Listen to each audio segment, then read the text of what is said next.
Good evening, everybody. Good to see you all this evening. David in Oz, as usual. Good to see you, my friend. Good morning to you. Paulie, I said hello already in the chat, but hello again. CJ, evening, my friend. Good to see you, as always. Jason. Jason, to you and to your wife together, my condolences. Go Blue. Good to see you, though, my friend. Good to see you. Mr. Easy Go Lucky, good to see you as always. Hey, what do you say, Kavi H? Wasn't expecting you tonight, man. Good to see you, dude. And trick or treat to you, too, Marcus. I wish I had some candy to throw you. I do not. And John Brown, good evening to you, sir. And of course, there's your hello. Thank you, sir. And I had to, Jason. I had to. It's once per year. You guys had us the last 2 years. Well, it's about time we get you back. So, and what do we got here? Was that a sports? Yes, exactly. It's college football, Kavi. It's I root for the Michigan University of Michigan Wolverines. But Jason is in East Lansing, Michigan, or in Lansing. I'm not sure if he's in the East Lansing, but whatever. He's a Michigan State Spartans aficionado, and so is his wife, especially his wife. So that's it. It's a little sports beef in that sense. So, but it's all in good fun, as it always is, So, and look at that. My guest Ian is in the chat also. Good stuff. Oh, Vivian, my wife, as always. Hello, honey. Good to see you. Thank you for saying hello to everybody. And give me something good to eat. See, I still remember my rhymes too. And hello, Maki Poo. Good to see you, sir. Gotcha.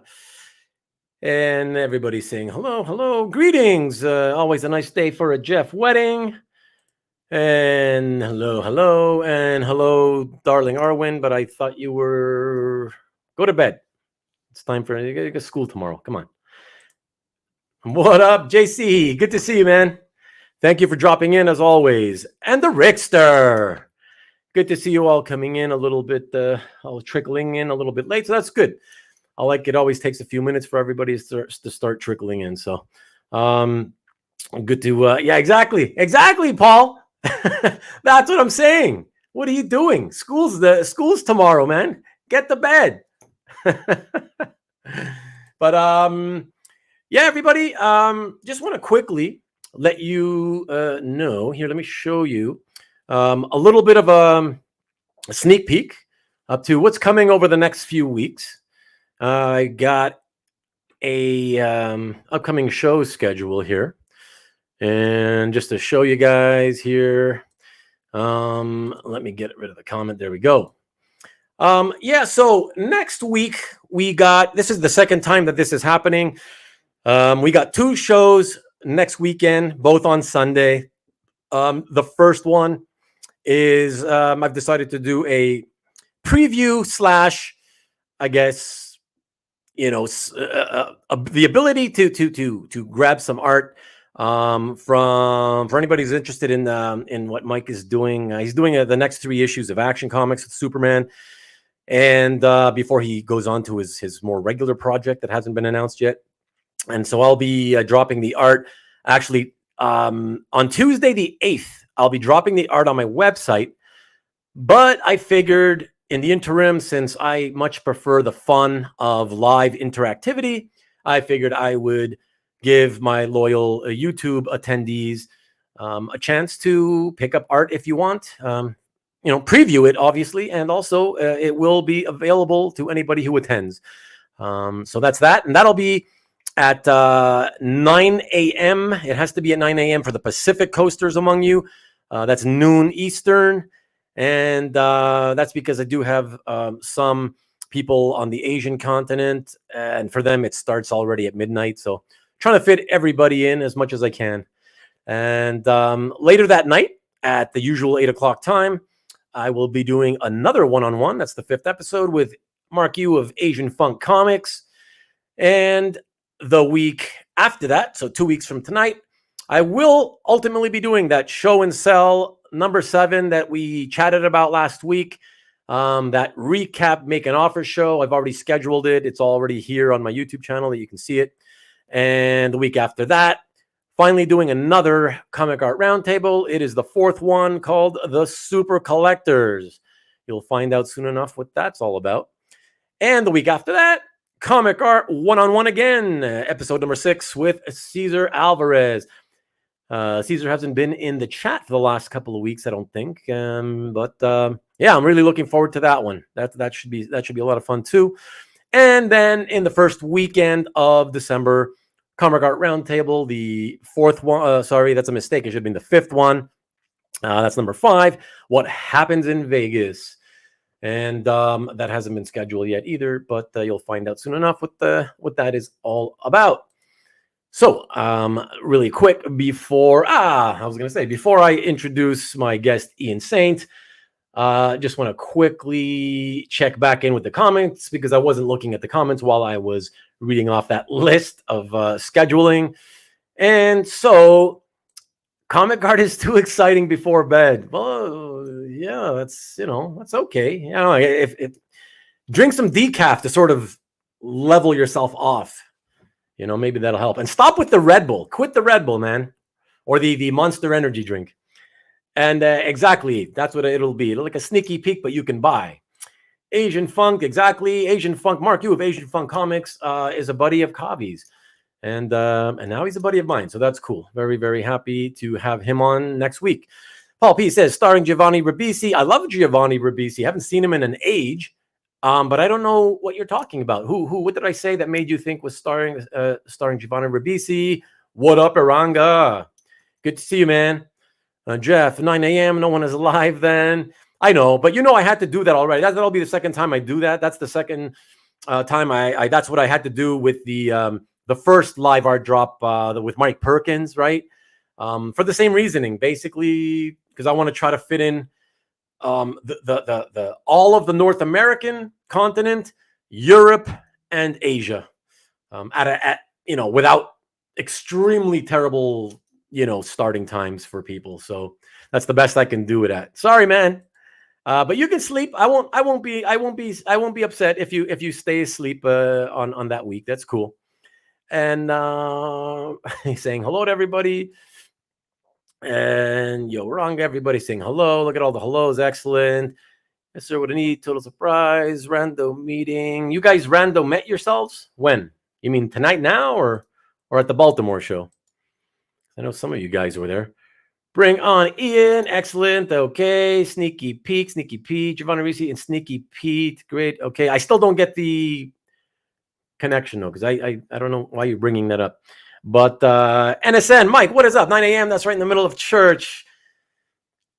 Listen, I would never tell you to miss church, but your choice is to either go to church or be a sinner. The choice is yours. It's up to you no matter what. So that's that. So, all right, guys, let me bring in my wonderful guest tonight. He is a very, very new collector, but has a really, really fun energy about him. Always smiling every time you see him in pictures. You guys have probably seen pictures either on whether it's Facebook or some photos he's posted.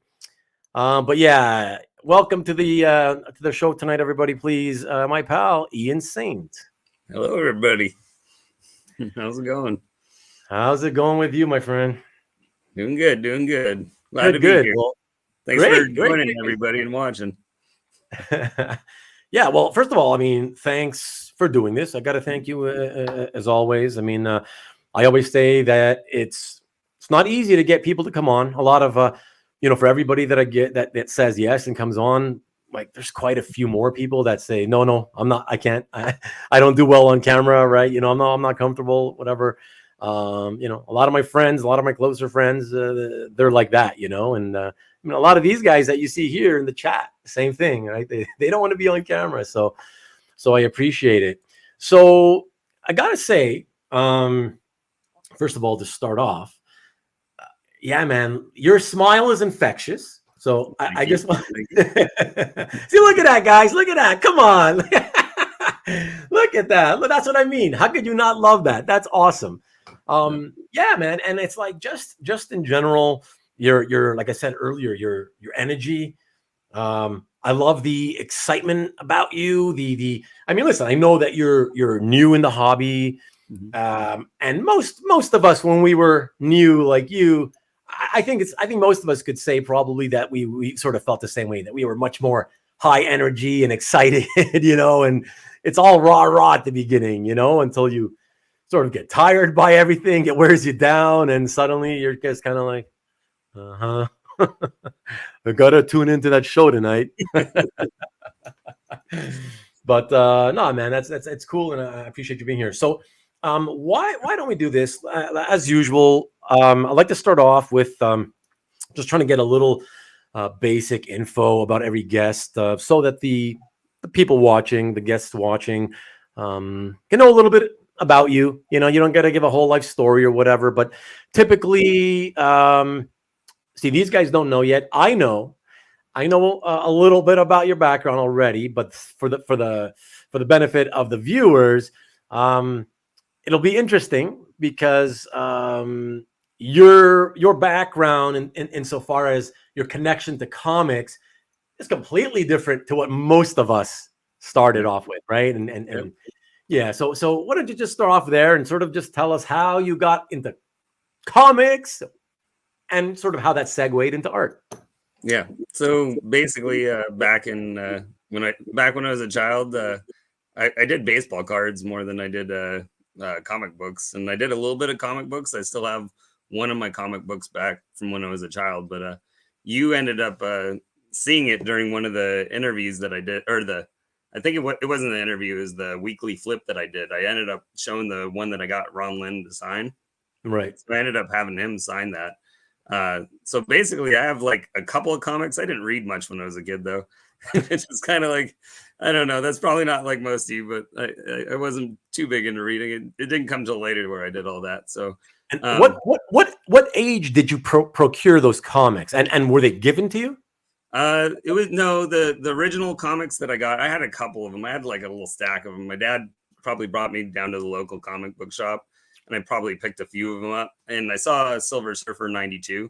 I was like, I loved that cover, and I still love that cover to this day. I just like. So you remember the actual issue? Yeah, I still have that one. That's the one I put on the weekly flip, where I was like, oh, I got this other comic art that kind of looks like this cover, and I was like, but that's the actual copy, is what I'm saying. Huh? You still have the original copy of the comic. The original copy. Yeah, I still have that comic book. Yeah, the one that you got back then. I also had Alf and Hot Stuff and a couple other things from my childhood. Oh, a few Alfs as well. Yeah, I had Alf from back then, but I ended up they somehow slowly disappeared through the years, but I still had that Silver Surfer. I was like, I'm gonna hang on to that. I love Cosmic, as you guys can tell, so it still stays. So a lot of people like Cosmic, so that's not a strange thing. I don't think for anybody, you know. Yeah. So basically, ended up, I don't know. I did a lot of other things in between my childhood. I was big into Exo Squad too when I was a kid. So I don't know if anybody heard of that cartoon, but I'd collected all these toys back in the day. So Exo Squad was a cartoon, and they made toys. And they made one comic book. Michael Golden did that comic book, and I actually have that comic book. Golden? Yeah, Michael Golden. I had him sign that comic book too. I was like, yeah, go get that one signed. So basically, I ended up for the most part though didn't do comic books. Ended up going through the years. I was actually more into snowboarding when I was in high school and did snowboarding and things like that. Moved on. So you were more of a cool kid than a nerd then. No, I don't know. I was always still a nerd at the same time. I mean, so snowboarding as a teenager, but not really sticking with the comics. That's pretty cool. Yeah. So anyway, ended up moving on past that. I got in, did some auto mechanics for a while for doing auto mechanics, moved on beyond that. I got into nursing, and sorry, did you say auto mechanics? Yeah, I was dropping transmissions. I was going through a training program, and I was dropping transmissions for a while. What age would that have been at? That was I don't know, early mid-20s, somewhere around there. I was doing that with them. So then I did auto mechanics, and I was like, man, it's hot. I live in California, and I was like, it's way too hot to be working in a shop. I was like, you go in there, it's like 120 degrees, and they're like, go into medicine, go into medicine. So I got into nursing, and at what age? It's about the same difference though. Cars and working on bodies, it was about the same thing. They all kind of related anyway. So. Cars and bodies. Right? Yeah, it kind of works. Everything kind of works the same. So it was like, I first did auto mechanics. So like, connect this to that when I was trying to memorize all my nursing stuff. But but how long did you do how long did you stick with the auto mechanics for? No, that was only for a couple of years. I think I did it for like 2-3 years. Geez, yeah, I did 2-3 years. Long. And then decided to switch over, and then I got into nursing and did that. And basically, while I was doing nursing out in Minnesota, one of my friends out there, really close friend, I was kind of talking to you. We always played board games out there, and we played cards. And I got into cribbage, and we'd play cribbage all the time. And we're sitting there playing cribbage with each other, and he's looking at me, and he's like, you need to start reading comic books. And I was like, huh? I was like, I've never read any comic books. And he's like, you're gonna love them. For the benefit of everybody, just because I like that, I like to have context. I'm sure other people do too. So at this point, your buddy's telling you should get into comics. And what age are you at that point? Oh, man, let's see. That was about 10 years ago. So early. It was like late 20s, early 30s, somewhere around there, where he's like, it's like, you need to get into comic books. And I'm like, all right, I'll try some, because I just wanted to hold conversation too. I was like, I want to hold conversation, be able to talk a little bit. Playing cards, you want to talk a little bit about comics. So I think the first one I may have picked up around that time was Lazarus. I think I talked to you a little bit about that, but I was starting to read Lazarus at the time, and I loved Lazarus, and that moved me on to Saga, and then I read Low, and then I read it was like, I think it was Science, and there's a bunch of titles back then. It was just, but nothing within Marvel or DC at the time. So I was gonna say, take note, everyone, that none of those things he's mentioning is like superhero related. You know, so it's like I did nothing back then with that. So basically, I started reading all that stuff, and he's looking at me. He's like, Ian, you have to try like a superhero comic. I was like, no, I don't want to do superhero comics. He's like, you got to try one. I was like, all right, I'll try one. And so it was like a Winter Soldier series. And I started that. It was decent. It was decent to read the Winter Soldier. I was like, this is good, but it didn't quite catch me yet. And it wasn't until a little bit later. Like, I think I'd left Minnesota, and then I came back to California. And when I got back here to California, I'm like, all right, let me start going back to the shop and picking up. I think I was reading some more of those comics, but just, graphic novels that weren't related to DC and Marvel. But the shop owner at the time was like, you need to start reading something with some superheroes as well. So this shop owner is like, you got to do it too. And I was like, all right, I'll try something. He brought up Liam Sharp's Wonder Woman. He was like, you need to read this. This is great. It was Rebirth. So it was that whole time where everything went to just got restarted. And I was like, all right, I'll try some DC stuff out. And so, I started reading Wonder Woman. I'm like, I love this. This is great stuff. I was like, let me stop you just for a sec, real quick, because I want to know myself. Because you mentioned Rebirth, but see, because I didn't read the Liam Sharp Wonder Woman, and I'm thinking, didn't the Liam Sharp Wonder Woman series, wasn't it sort of set, sort of like, so that it's not a part of the whole Rebirth thing, so that it's its own separate entity? It was around that time. It's been so long, actually, since I read it. I guess remember? I couldn't tell you all. I'd have to go back and read it again. But I remember reading it because I love the art. And that was that thing. He was like, read this. It was like, read the art. And that's, I guess, it was good enough that it got me to read all the Rebirths. So I started with that one, and I picked up Flash, and I picked up I picked up Aquaman, then I picked up Superman, then I picked up Batman, and I just picked up all of them. So I just started reading basically everything that was coming out from DC at the time. But that lasted. So you liked the Wonder Woman by Liam Sharp.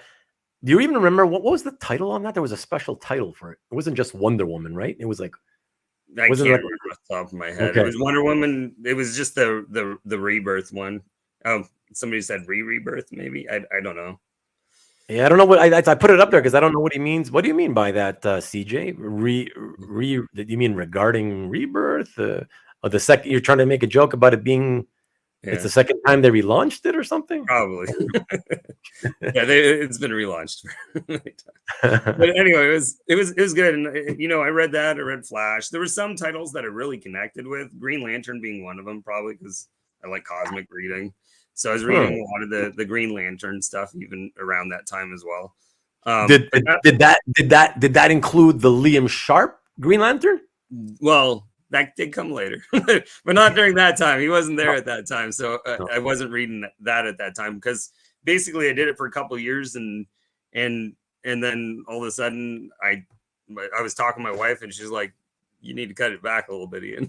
You're getting too many comic books." And I was like, "All right, I'll cut it back a little bit." And so for some reason I took a pause again. I didn't really have that many comic books I was reading, so I went on a large pause, I guess, again for another year or two. But then the MCU movies were like really connecting with me, and I was like, all right, I was like, maybe I should go read again. And I was like, this time I might try Marvel stuff. I'm going to go into the Marvel world.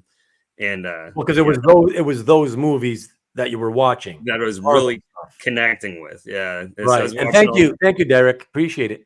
I was watching all those, and basically ended up watching all those the Marvel movies, and I'm like, all right, so let's go ahead and start reading Marvel at this point. And well, I think actually I didn't fully branch off because yes, I started doing Liam Sharp's, and then I still have been doing, you know, I mean, it's not that old, but I've been doing Something's Killing the Children, and okay, I did that too. There's a lot of titles that I still just kind of collected a lot of titles that I can kind of read through. So I wanted like a wealth of things to read, but I did start focusing a little bit more into the Marvel, and I was doing Donny Cates he did the Guardians of the Galaxy, and then you know the Silver Surfer Black, which I really connected with, and then ended up doing. Oh, really?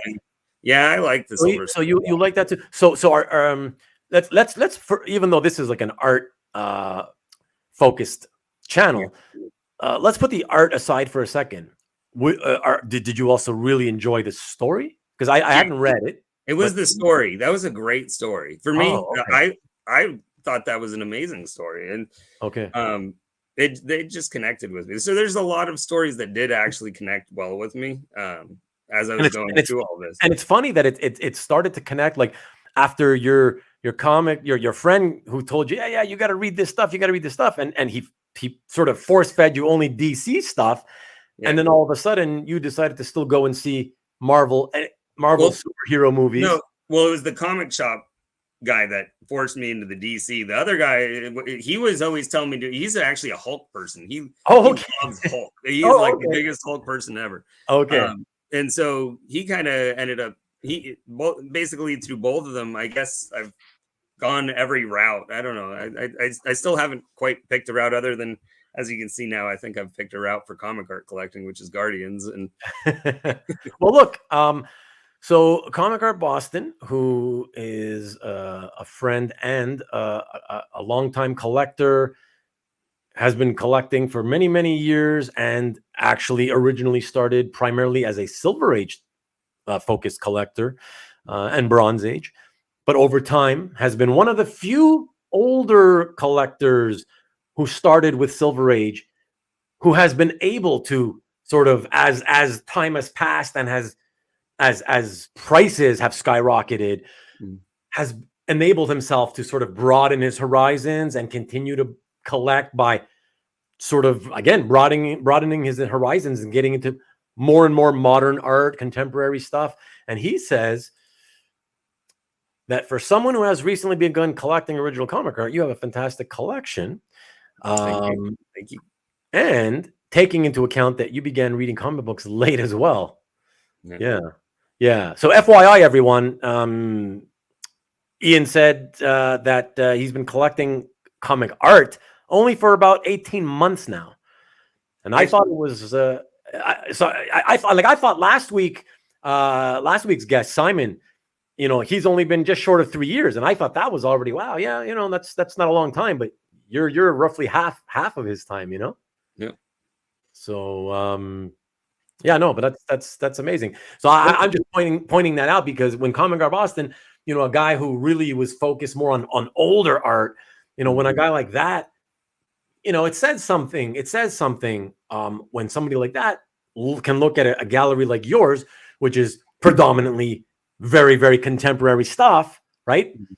And he admires it and thinks it's great. I mean, that's something for you. That's good, So I forgot to mention. I even forgot to mention this to you the other day. It was kind of funny. I think there was a PBS video also. PBS. Yeah, PBS, and there was a PBS video on comic books. It was done. Stan Lee was in there, and Jim Steranko was in there, and basically there's a lot of there's a lot of important people talking about this, and they were talking about the history of comics. And I forgot to mention that around that time when I started switching over, and then I started collecting comic books, I ended up wanting to be a part of every part of comic book collecting. I like the golden because I like that history. I don't know. I've always been kind of a history buff. And so when I saw that PBS, that also actually was one of the big catalysts for my collecting and how I collected. And then that Steranko PBS thing also led me to read the Steranko history. So I picked up the Steranko history, and that's also another thing that has led. So I did a little bit of back reading too. I forgot to mention some of that. Right. So a lot of that comic book history has led me, like, one of the important books that I thought I just want to have in comic books was I wanted what were those drug issues from where they lost the comics code on it. You know what I'm talking about? Yep. So that was like, to me, that was like my grail of a comic book, actually, when I started collecting comic books. And I don't even know that it is to anybody else, but it was just like, I love the history of things. I love seeing how the progression was from one stage to another. And I think that also is probably part of what's seen in my collection and why I went back so far, to go back all the way to, which maybe later I'll show that printer's proof of Little Nemo and Slumberland. Right, for sure. Which is really kind of what, brought me back to some of this stuff, is I wanted to have a little piece as you went all the way through the way, kind of like telling a story of comic books, basically. Yeah. I get that because I'm the same way in terms of I like history. Mm-hmm. And in particular, when I get into any sort of hobby, throughout my entire life, anytime I've gotten into a hobby, I can't help it. Like if I get, and it doesn't even have to be a hobby, because I can say the same thing about even sports. I will delve into the history of it all, and I'll go deep into it just because I'm hungry for knowledge. I want to know more about it, and how we got here from there, Exactly. Yeah. Yeah. And what you can really tell as you start going a little bit through some of the old stuff is how the new stuff is developed upon it. And that's what I'm starting to learn a lot by trying, like, I'm a bouncing reader. I kind of, I'm like, I read back over here. I got Commandi reading, like I'm reading Commandi, then I'm reading Red Start, and then I'm reading, I'm reading all these different like titles, but like you see little bits and pieces as the time goes where how they've reworked the new story into it. They've done homages when you're talking comic art where they're trying to really, discuss some of that older stuff in the new title, bring part of it in to keep that history alive. And so, I mean, that to me is actually a very important part of my collecting as well. So that's cool. And Rick wants to know, do you still have your baseball card collection? I saw that one. I saw that. I actually clutter builds in somebody's house when you pick too many things up. And the baseball card collection during the COVID time, I decided to have a garage sale. and I went through and I picked the cards that meant something to me out. And so I still have the cards that meant something to me. Like I had this Ken Griffey Jr. card, and that was that card. You could tell I loved it a lot. Was it the rookie from Upper Deck, 89 Upper Deck? No, it was the 1990, the Topps. I had collected that Topps 1990. I think everyone collected that one. I was like, you see, I don't know. Maybe it's just stuck in my head. You know, you see a car that you buy a car, you see a car and it's driving by all over the place. You know, maybe that's why I see 1990s Topps everywhere. But no, it was that Ken Griffey Jr. from 1990s Topps. And it was like, I was like, I love that. And then the Frank Thomas too, because from that one, they had this like there's the Frank Thomas error that's still like some crazy card still to this day. Right. But yeah, no, just a couple of cards from my childhood, but no, most of them had to go. I gotta make space for the kids. I should say that is a perfect segue just for me to, well, not a segue, but well, I guess it kind of a segue, just for me to add. I wanted to say that a few years back, you know, I'm kind of short for space, like a lot of people are. And I had been keeping all my baseball card sets that were, you know, I had put them in those sleeves in binders, you know, so you could flip through them and look at them, whatever. And everything from like, I think 1989 onwards, I just took them all. I couldn't take it anymore. I was like, oh, I need some space. I went out to the balcony. And the driveway down below, it's one of those inclined ones. I dropped a giant garbage can down there, or recycling bin down there, you know, opened it up. And from the balcony, I just started launching baseball sets off the balcony. Oh, man. I was just like, I need space. Yeah. Yeah. This wasn't during the COVID era, right? Because all of a sudden, baseball cards had this weird little comeback too. Which but I feel pretty certain that like when I decided to do that, I felt like I said, it was kind of like from everything from 89 onwards. I figured pretty much from the 90s, you know, all that stuff. There's like billions of it all. It's never. I can't imagine any of it will ever be worth Thomas anything. Card was just sitting in there, like woo. And Maki Boo Boo says, "Do you collect Star Wars?" A little bit of Star Wars. You'll see in my comic art collecting. I do have some Dr. Aphra pages. I do have a nice one that you just put up too. And then I have I have Boba Fett by I think I can't remember the name off. I don't want to say the wrong name and come off wrong, but I have a Boba Fett on there as well. And I like Star Wars. I read Star Wars. I read the Dr. Aphras at home, and I read. I did the whole when that last the crossover that they did. I collected that whole crossover just to read. What crossover are you talking about now? The last Star Wars big. Oh, the Star Wars. Yeah, the bounty hunter one. Yeah, I collected that too. So I read Star Wars, but I have some friends that are probably on the chat right now that I've met that do Star Wars a little more than I do. But yeah, I do like Star Wars as well. Like this guy. Yeah, that guy. Right? and he's still missing singles from his peachy Star Wars card sets. And Maki Poo Poo also wants to know, do you do the toys too? Because I guess he's seeing your R2D2 in the back. These are actually my daughter's toys. We went to Disneyland, and so you know, if I gave it to them, they'd just take them and throw them across the room and hit each other with them. I'm like, they'll stay in here. You can play with them when you want to. But so those are just week old acquisitions. No. This I went to Disneyland recently, yes, but this was the last one. These spider bots up here, that was a week old acquisition. So yet again, another toy they would just throw across the house. So that one's hang out up there. Yeah. Cool. So Iranga wants to know. He's put a nice little long comment here. It's interesting that you didn't really start reading comics till you were an adult. What was the experience like of learning or relearning the visual language of comic book storytelling? That's actually a great question. I actually appreciate that one, Ranga. In I think I missed a spot in my history that maybe I didn't explain all that well. Is back during end of high school, early college. I also was working at Hollywood Videos and Blockbusters, as you can see. this right here is a Blockbuster poster from on the back of it. It actually has the Johnny Depp Willy Wonka. I have it double glassed. I don't know if anybody's ever done that, but that was my poster from when I worked at Blockbuster. So working there, you get to watch everything. Like you literally get to watch every show ever. And so when you've watched every movie coming out of the United States, you get really bored with United States film. It's like, okay, it's the same thing. It's the same.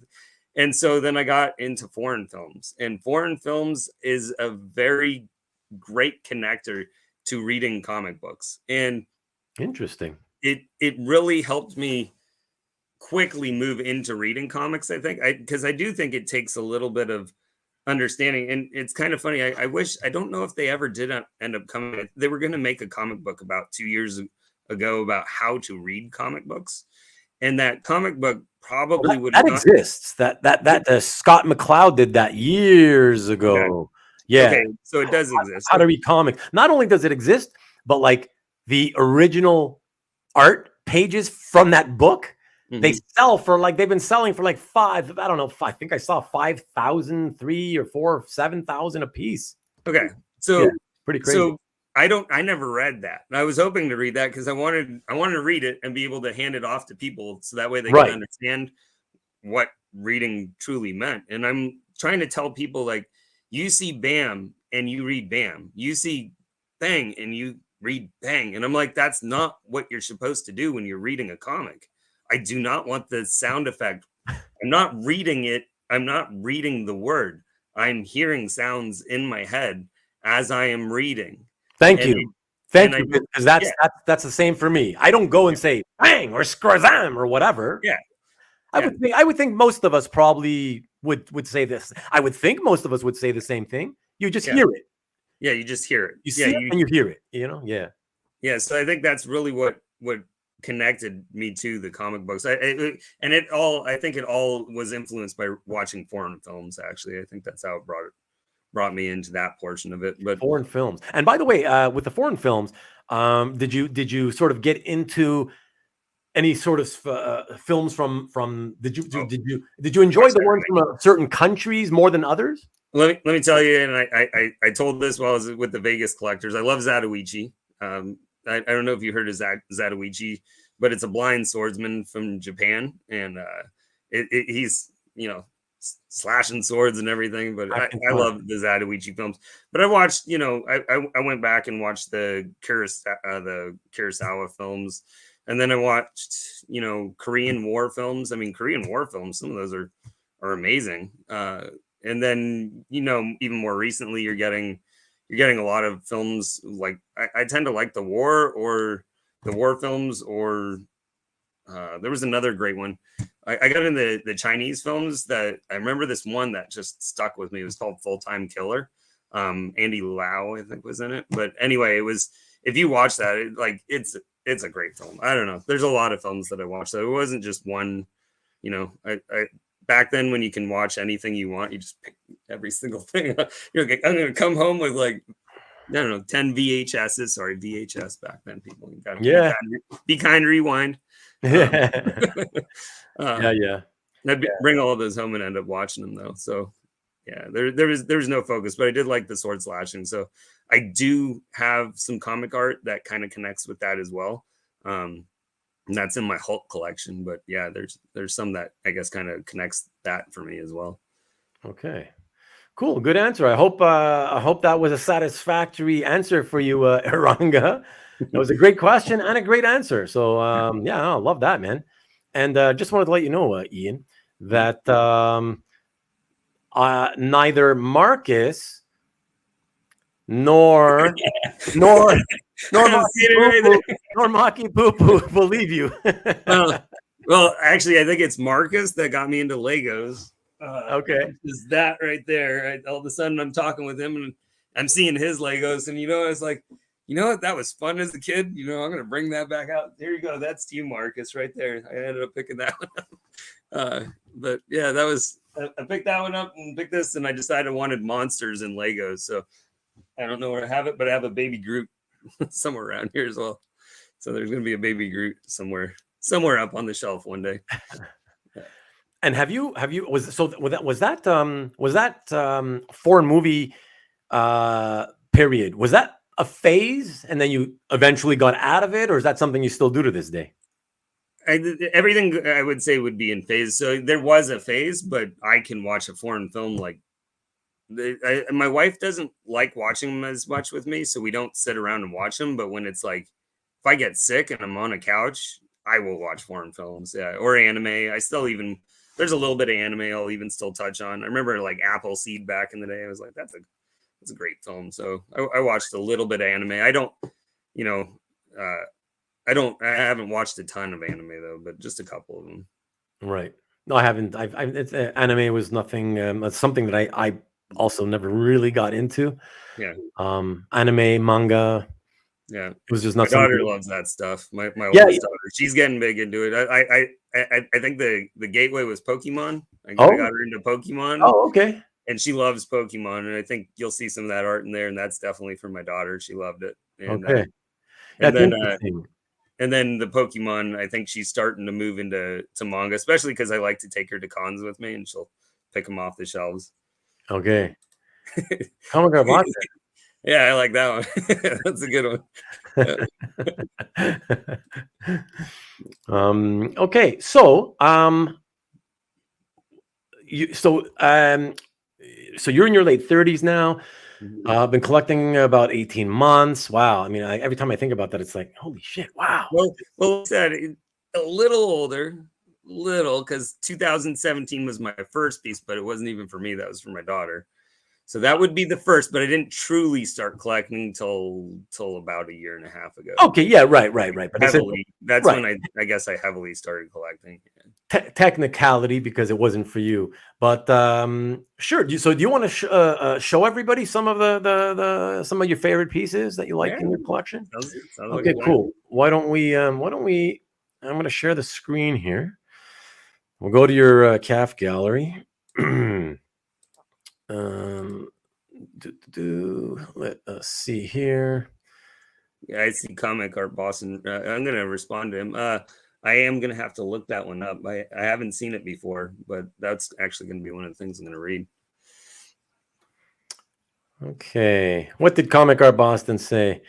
Oh, he's asking you about, yeah, that's what we were talking about. Scott McCloud's understanding. Yeah, exactly. Yeah, exactly. I'll have to have somebody shoot me that in my calf so I remember. All right. So which gallery room do you want me to go into here first, Ian?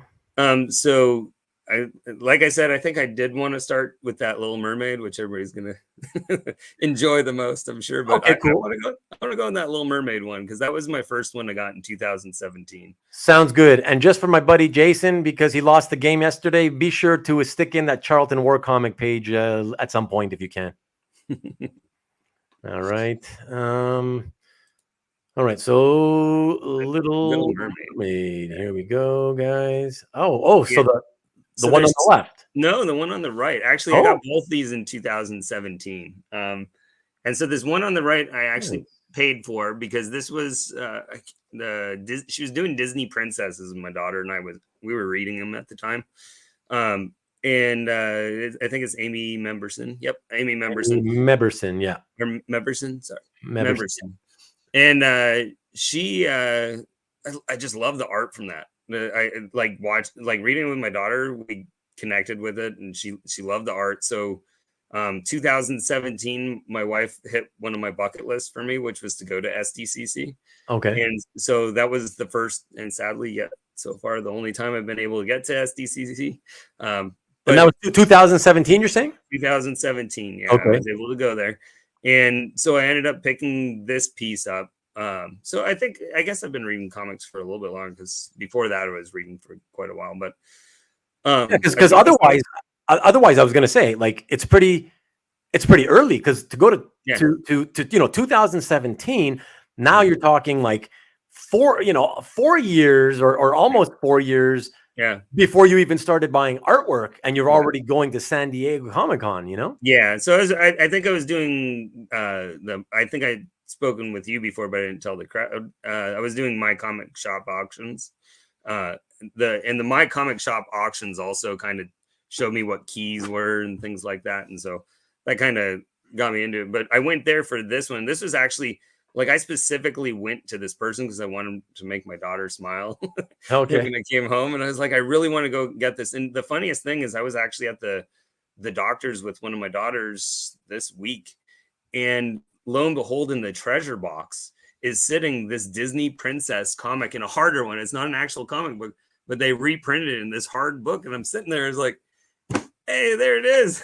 One of the ones my daughter and I was reading, sitting in their treasure box. But yeah, it was a good, it was really good artistry. So I picked that one up. If you haven't seen they look pretty. But and so I'm there, and I asked for this one, but it also is with that other piece. There was another artist in that same comic book series, and I walked up to her, and she was gracious enough just to draw me that other sketch that you kind of almost clicked on before there. So I got both those back at San Diego back in 2017.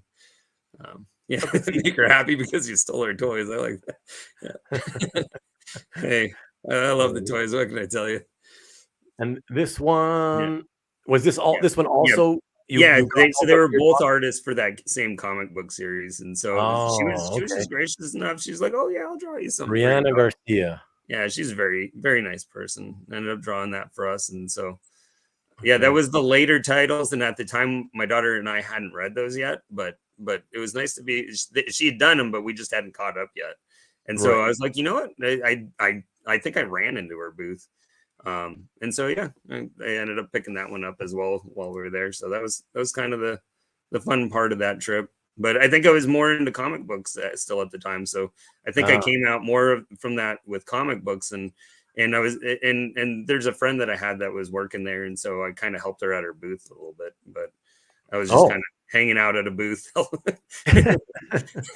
You go there as a basic customer to check out the place, and suddenly you're hanging out and hanging out, chatting with a friend. It was actually my brother's friend that got into comic books, and she's doing some publishing too. And I think she's got one of these things, Crossing. She's basically ended up doing one of those Kickstarters. So okay. Yeah, I've gotten into Kickstarters. I had a phase of Kickstarters for a while too, so that was nice. Okay, that's another phase. Yeah, I've got phases in the comic art world.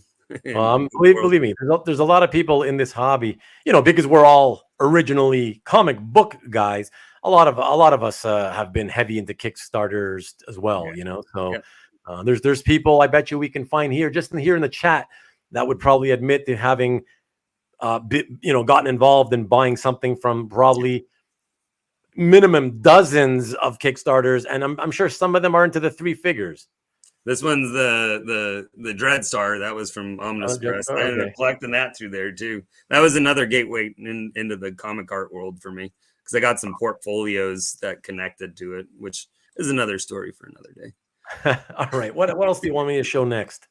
So technically we can go. That one led into going to Spider-Man.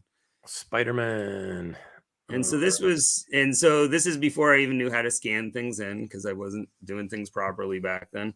I got it framed and thought that I just wanted to pick that one up, but I picked this one up from Ramita Man, from Mike. Oh, okay. And this is one of my first pieces that I picked up from Mike Rotera, and I just loved it. I was like, you know what? I like Spider-Man. As my daughters say, Daddy like Spider-Man.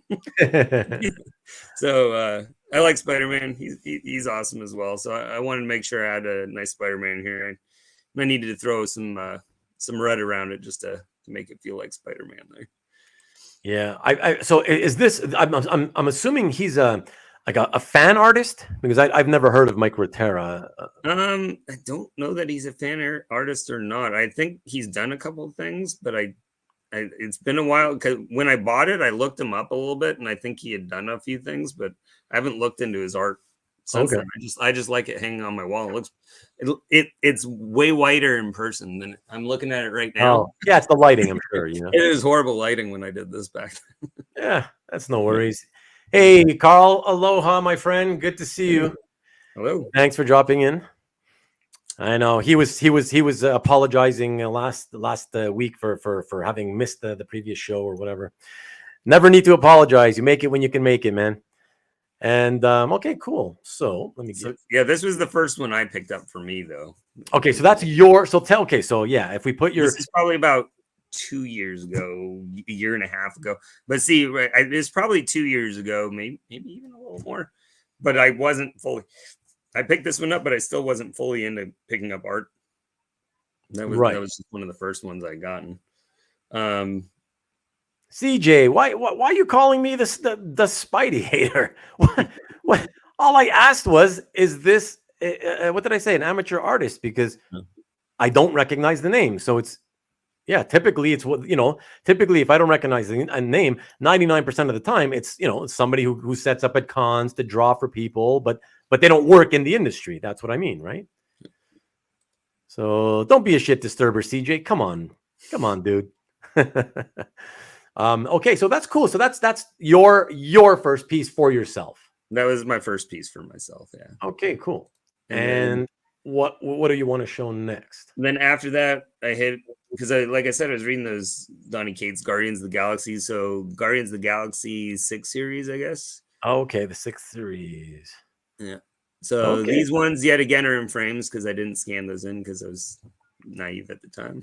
Yeah. Yeah. But these ones, at least I got a little clearer of a picture, maybe on a little better lighting. But yeah, it's really, really clear. Like most people with their photographs, especially photographing framed art, it never looks this sharp. So kudos to whoever took the photograph. Was it you? Yeah, that was me. You are see you guys don't know, but everybody Ian told me privately he's somewhat of he's a photographer. He likes to photograph stuff. So yeah, he's including birds. Including birds. Yeah, the man's got skills. Yeah. But tell me about this page a little bit. This is got some cool characters, including Beta Ray Bill there. So yeah, so this one I just picked up specifically just because I wanted a little bit more of the Guardians team at the time. Okay. And so I picked this up. I like the Star Lord at the bottom. That was just that's literally why I picked it up. And then I like that top panel. That's the Universal Church of Truth ship up there. And so I picked that one up. I kind of like that whole storyline that they did, and so I picked this one up. But it was yes, I did have a photography phase. Yeah, that as well. Yes, I've had a lot of phases in life. So I did this one, and then it was the other one that I truly picked up that was right next to it. This is the one that really got it because this one was I picked up because I wanted the Rocket Raccoon and I wanted Groot on the same page together, and this one was like a pivotal moment in that whole series. And so it's literally Rocket Raccoon having a meltdown right here and Groot telling him that he just can't have a meltdown in life. And I thought that was a great page. I mean, it was a good page. So I wanted to put that one up on, frame it up. I gotta say, I've always loved a good mohawk. I mean, like even in real life. Mm-hmm. So I approve of this page just for that reason. Yeah. So to see Groot with a mohawk, I love it. Love it. This was Corey Smith art, I think, if I'm correct. Let me check. Yeah, Corey Smith. Okay, from Invincible. Yeah. So those were some of the earlier pieces of art that I picked up as well that I liked. And then for all the Star Wars people, you should probably go back and give them the Dr. Aphra because I know there's a few Star Wars people here. Yeah. Those came not too long after. These are still pretty earlier. And this was actually, I think this was my first out of country purchase. It was a little nerve-wracking for me because I'm just going through the CAF site looking at dealers and looking at art. I have my way of searching through art that I search for things. And I ended up finding these pieces of art, and they were still being sold, and I was reading at the same time. This is Wilton Santos. But yeah, no, this was I like Dr. Aphra. If you haven't read it, it's like Indiana Jones meets Star Wars. Honestly, it's just a fun storyline, and with a little bit of, I don't know, I don't want to say negativity from the characters, but they're dark a little bit. Some of the characters in there are a little dark. So it's fun to read. In the Dr. Afra series, yeah. So it's dark. Yeah, some characters that are dark. It's like dark humor. There's a lot of dark humor in it, so it's humor, just okay. It's fun to read. Okay, what's Marcus talking about? He wants Dr. Afro. He wants the 70s blaxploitation version. Hey, when I was younger, I actually had a little bit there. And a bit of a fro? Yeah, a little bit, but then it went bald, and my brother called it a fro nut, so I didn't have that anymore.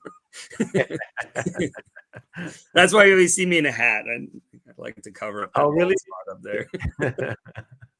All right, let me check out the next page here. All three by Wilton Santos, of course. Yep, all three by Wilton Santos. Yep, and then just it was a nice splash. I was like, I figure I picked that up. That's still Dr. Afra down there. She just doesn't have. She doesn't have on the next page. You'll see her the way she normally looks in the comic books. Oh, so yeah. That's why I was really happy to get that next one where she has I don't know if you call it a bomber hat basically, but it kind of has that look to it. Yeah, that's so if you go down to the bottom of the page, but there's Dark Chrysanthemum, which got into the isn't that essentially kind of like an Amelia Earhart era, pilots? Yeah, hat and goggles. That's what it kind of looks like. Yeah, that's what that looks to me. I mean, that's what it always. That's what I always the image that always that when I see these Dr. Afra pages, that's the image that always that they always evoke. Is I always start thinking about Amelia Earhart and other pilots from that era. Just as flight was taking off, no pun intended. That's her style, though. That's how you'll see her on mostly everything. And so that was it. I thought that was a fun page. I had to get that with that silhouette there, though. And I was gonna say, is that a Wookiee in the back? That's Dark Chrysanthemum. He's an evil Wookiee, and just this dark evil Wookiee. So he's dark evil. The new addition into the Star Wars. Jeff will probably help me out. Where did he come in? I think it was it Boba Fett series? I don't know. Maybe it's the Obi-Wan Kenobi. Aviator hat. Thanks for the proper terminology. Thank you, Rick. And Mike even said it first, the Aviator's skull cap. Yeah, and Jeff, what are you saying here? So Wilton is one of the few Afro artists still doing traditional. Oh, most are doing it digital now. Yeah, it's cool. And I like his pencils. They're very thin, fine-lined, delicate, soft, And when he gets into all that hatching, the cross hatching and the rendering, like I don't know what the character is, but the one on the top panel on the very left, the art on that, it's beautiful. Yeah. And sorry, Scott says on TV he came in via the Boba series. Okay, there you go. Okay, and Book of Boba Fett. Okay. All right, cool. All right. I remember seeing him though. I was like, yeah, he made it in there. All right. What do you got next? All right, so next we can go, and I kind of mentioned that proof from Slumberland. So let's start at early history. All right, exactly. We're gonna go way back in time here, folks, just for a few moments. It's only a proof. I mean, I don't think I'll ever afford the originals to this stuff, but I ended up seeing this. I was at a book fair recently, and I'm going around to people. I just wanted to read some old Little Nemo and Slumberland because I read through it was actually during that Steranko history that he was talking about Winsor McKay, and it just dawned on me. I was like, you know what? I haven't read anything from back then. I just want to read a little bit from it. So I'm asking people, I was like, do you have the stuff to read Little Nemo? Do you have? And this guy's like, oh, I got some proofs from it. And I was like, looking at it like, you have proofs from that? That would be kind of fun to hang out.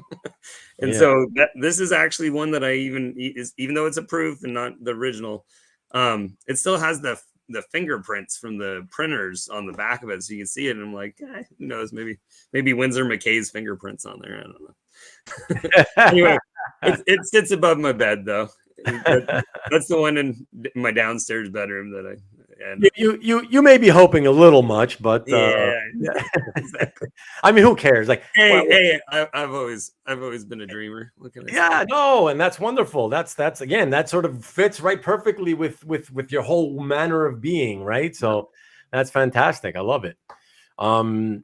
Yeah, no, and it's cool. I like that the little Nemo logo is the American flag motif on it.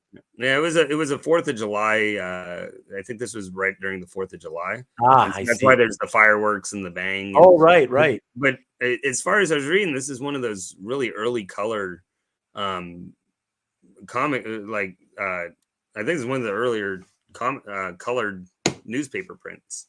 Yeah. So they weren't really much colored around before this time, I don't think. So it was kind of fun to have like an early printer proof of the color that was being added in. And I mean, like when you look at this, the detail on it is just stunning. I'm just like looking at it like it's really good. But yeah, it was just a fun thing to pick up. Yeah. No, it's absolutely beautiful.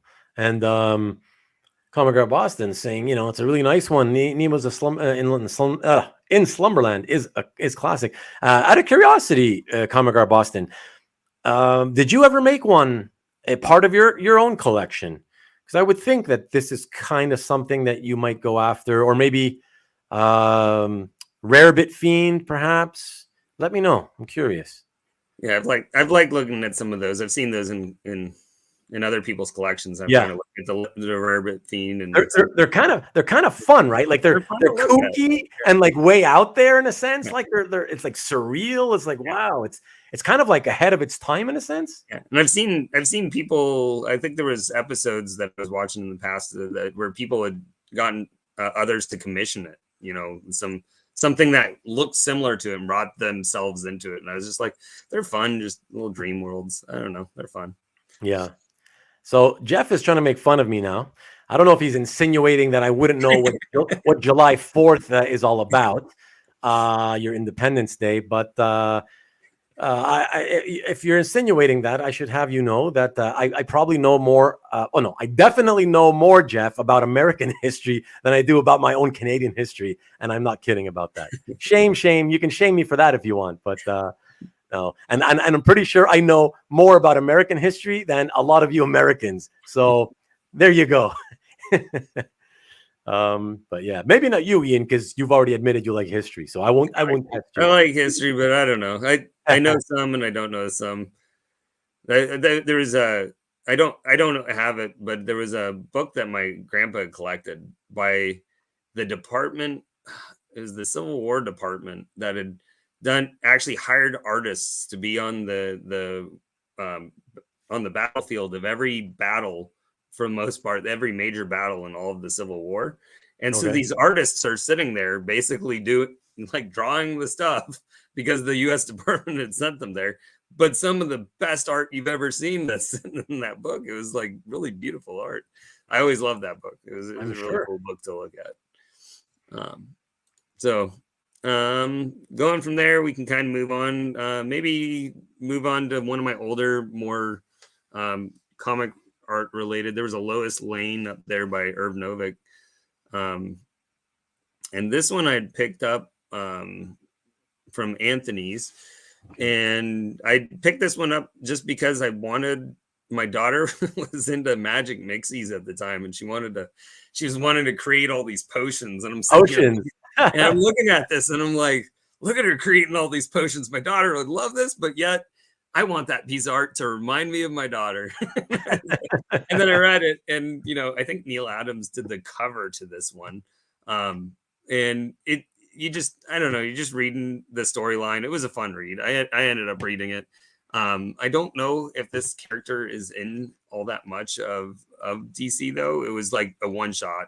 This evil character that came over and I think she was impersonating Lois Lane or something, trying to make. So I was gonna say I was assuming that this is another one of those kooky, those kooky DC stories from that era where this was Lois Lane, out in like, I don't know, space or whatever, becoming evil, one of those fantasy stories they always did. Yeah, but I guess it's not her. It was a fun read though. I liked it. And I love the artwork though. Just I don't own that much artwork from this era because I got in so late, but to get one where it had that hairstyle, I just love the hairstyle and just the way the eyebrows are done. I don't know. I don't know. Irv Novick did a great job. I like looking at his other art as well. Yeah, There's something. it's again, it's like that older DC stuff. It's just wacky, kooky, and fun. Yeah. I used to, when I was growing up and started buying and reading, collecting comics, I hated this stuff. I just thought, because I wanted my comics serious, right? Like superheroes, serious. And for me, when I would look at these back issues, I would think, oh God, it's like, it's literally, it was written for 6 to 9 year olds, and they just couldn't figure out that the audience was growing up, as the decades were passing, but they just sort of kept doing the same thing. But all these years later, I find it really fun. Yeah. Yeah. And Coming Up Boston says very nice, and asks, did your daughter like it? She did like the fact that I was buying something to represent her in my collecting. I don't know that my kids will ever like my comic books. Yeah. She's more into other things. The only thing that they like right now is they like the Baby Groot, and that's probably why I got some Baby Groot recently. But they got big into Baby Groot because one of them loves Baby Yoda and one loves Baby Groot. So that is acceptable for young daughters. Anything beyond that, they're like, I don't want to read my dad. I don't want to read that. Thanks, Carl. We appreciate your knowing your level of historic knowledge. His browsing history. That's awesome. We don't hold it against you. And good evening to you, Hart. Never apologize. As I always say to everybody, whenever you can make it, I appreciate it. And if you can't, you can't. I hold no ill will towards anybody. But thank you for dropping in, man. And you're just finished making and eating oyakodon, Japanese chicken and egg rice bowl. Sounds good. Cool. All right. So what page do we go on to next? All right. So let's see. I think at this point, maybe I could start. Oh, talking about that history, let's go into X-Men.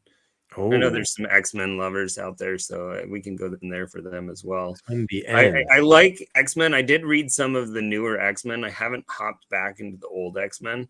And I did, because I bought this, I was reading X-Men the end. I do a lot of my art collecting now, and then I collect it because I love the art, and then I backtrack after I've collected the art and do the reading on it. Right. When I found out, I'm like, that's great art. I should know more about that story.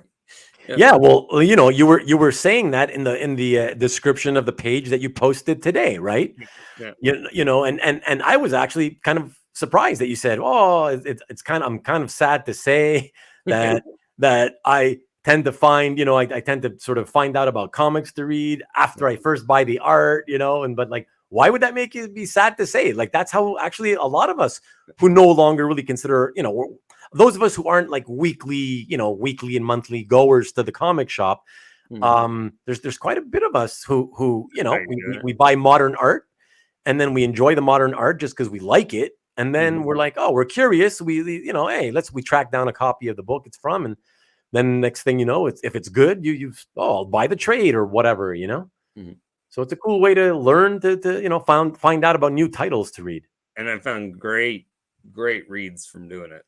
A lot of times the good art, it does amplify even the storylines when you have, and so if you're picking out art you love, it really amplifies storylines, I've noticed. So going into this one, I picked this one up because I noticed this was a Polaris piece, and I have worked on Steranko comic book collecting. That is part of my comic book collecting that I've done, is I've picked up a lot of Steranko books. And so this is the one that still has gotten away, is the X-Men 50 for me. I still do not have the X-Men 50.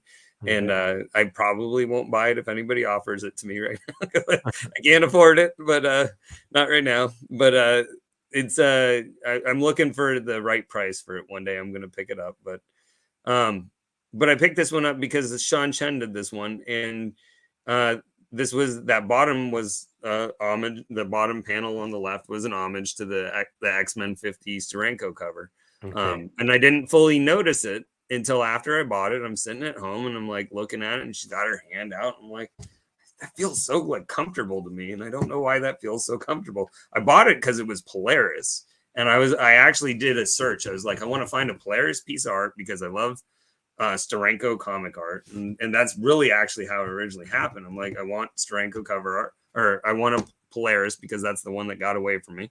And so I picked this up, and then I was starting to look at it. I'm like, that's literally homage to it because she's floating like that and has the hand out. Now there's a couple other characters below it.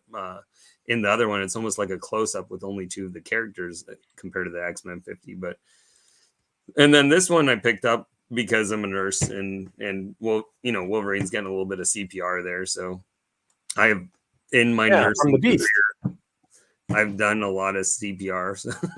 So yeah, I can imagine. I was a code nurse for a hospital at one point, so that's been part of my career. So I picked that up for it, but it was just kind of more of a connection for me with it. So yeah, the nursing connection, you know, the medical connection. You know, there's another collector out there, I think it's Dr. something, who has like, I love his collection for like the medical collection. When you go in there and you can see the MDs and the night nurses, and you can see all these like medical collection books. I love reading those. Those are just, they're fun to read if you've never been in that. I wish I could say where to go, but it's a fun collection if you're in the medical field to look at. And so David says, he tries to own the original comic to go. Yeah. So you buy the page and then you track down a copy of the comic for it. Yeah. I do that for the most part as well. Although I don't have them all, but I'm working on them. Sometimes they don't pop up. Look at this great comment. Good evening, by the way, Knights of Old. Good to see you. Thanks for dropping in.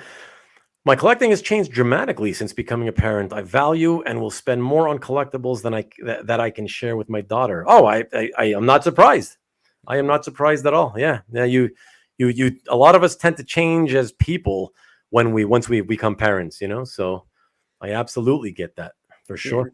And one of the other interesting parts for my collecting, there was a really important that I had seen on CAF that was done by Kavi.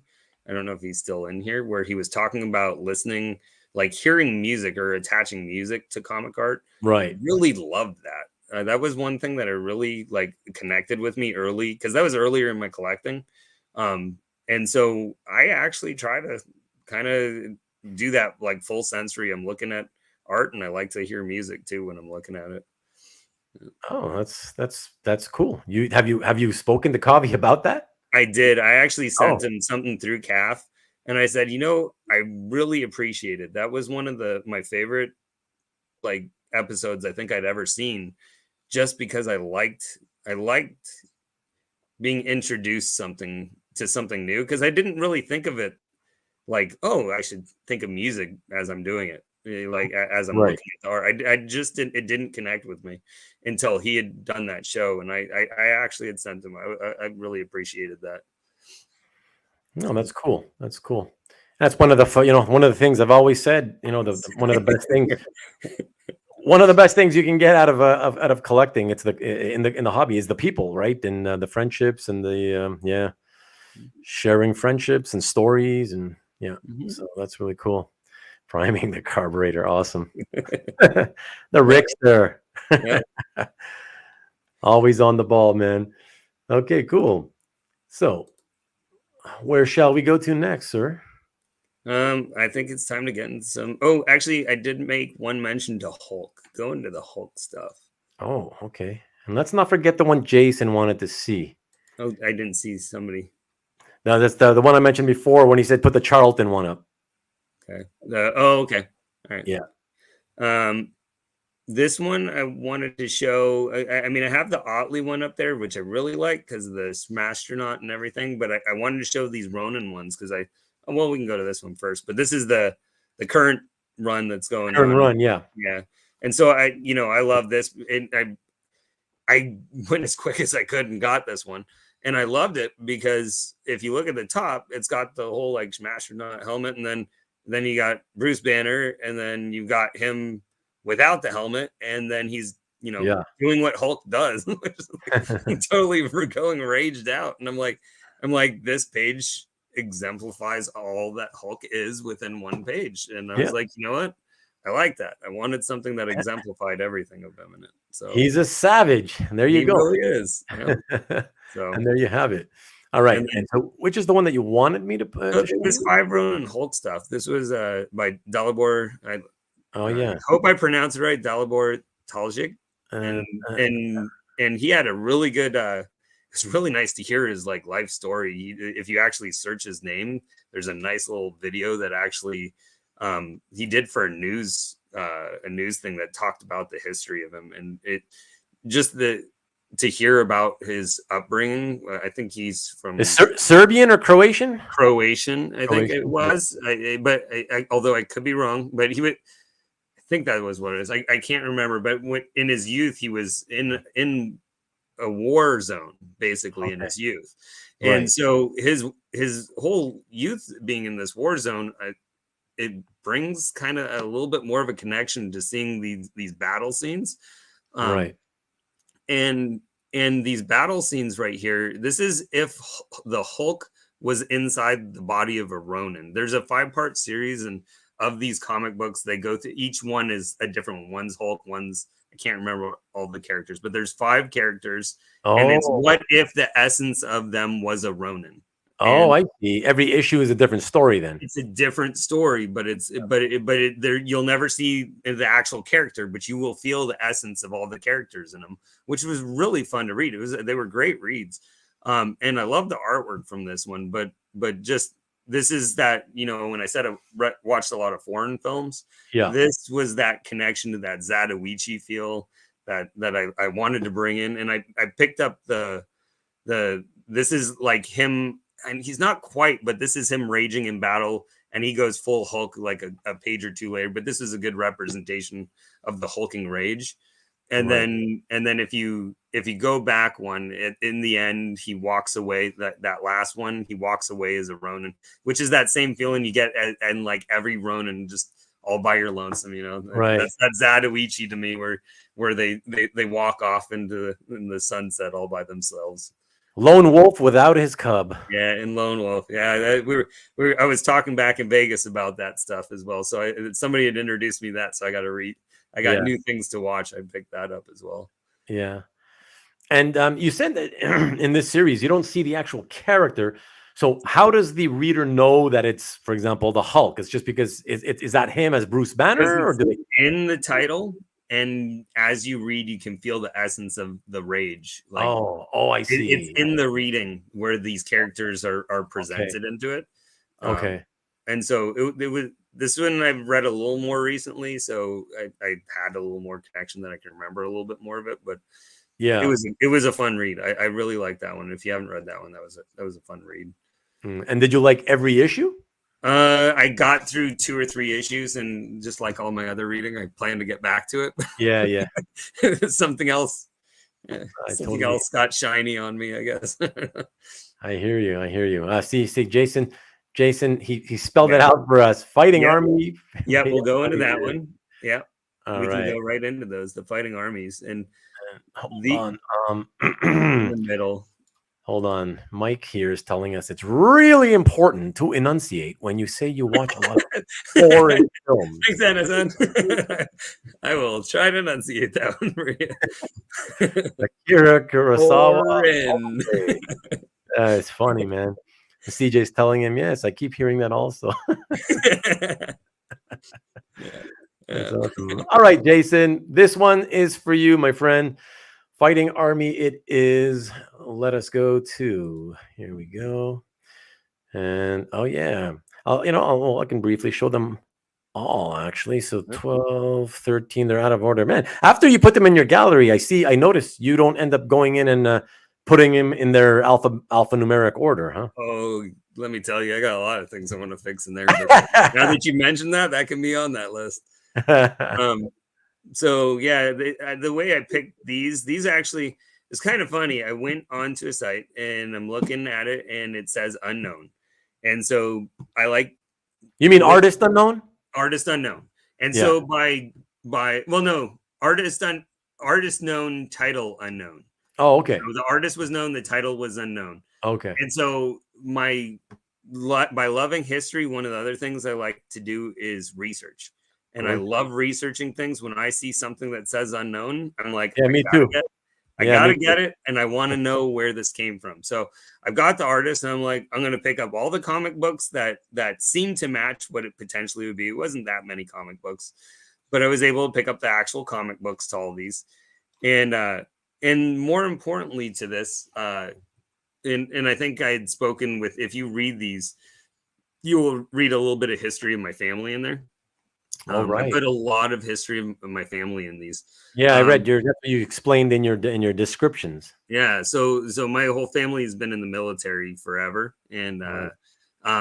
they've been in most of the wars going back. I mean, our family's gone back to the Revolutionary War. Um, Wow. yeah, so they've been in the Revolutionary, Civil War, World War One, World War Two, Vietnam, Iraq War, Boxer Wow. Rebellion. There've been a lot of wars, That's and so incredible.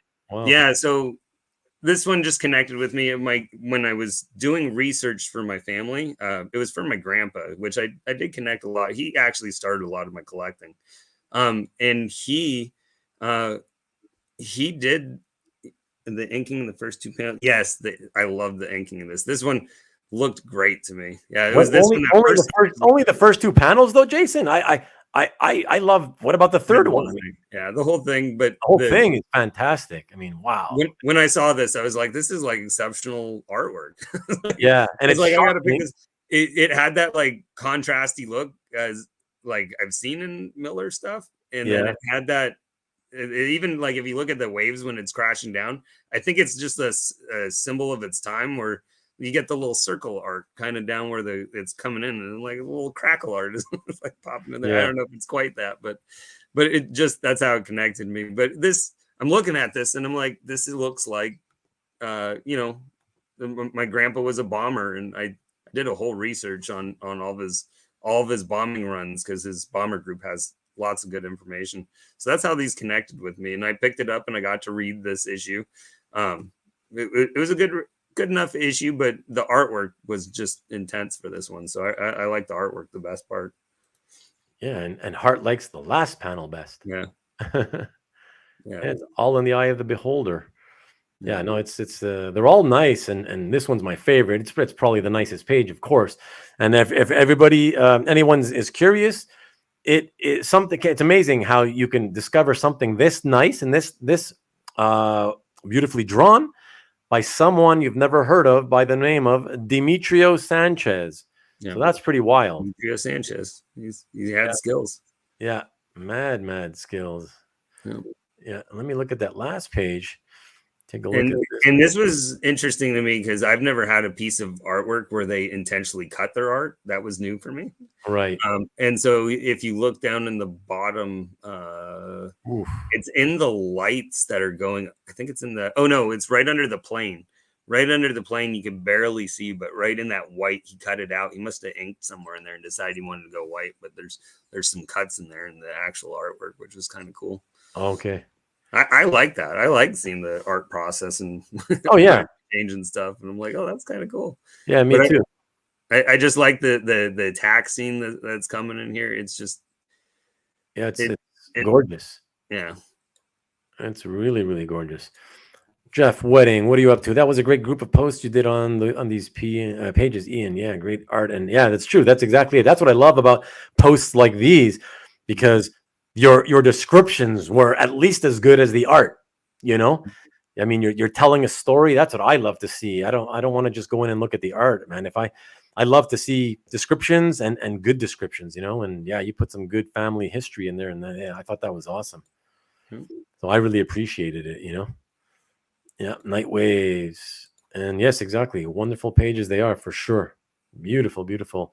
So it's funny how ironic that the I'm showing these three beautiful pages, and the only person it's seemingly not commenting on them is Jason Ladwig, who asked me to show them.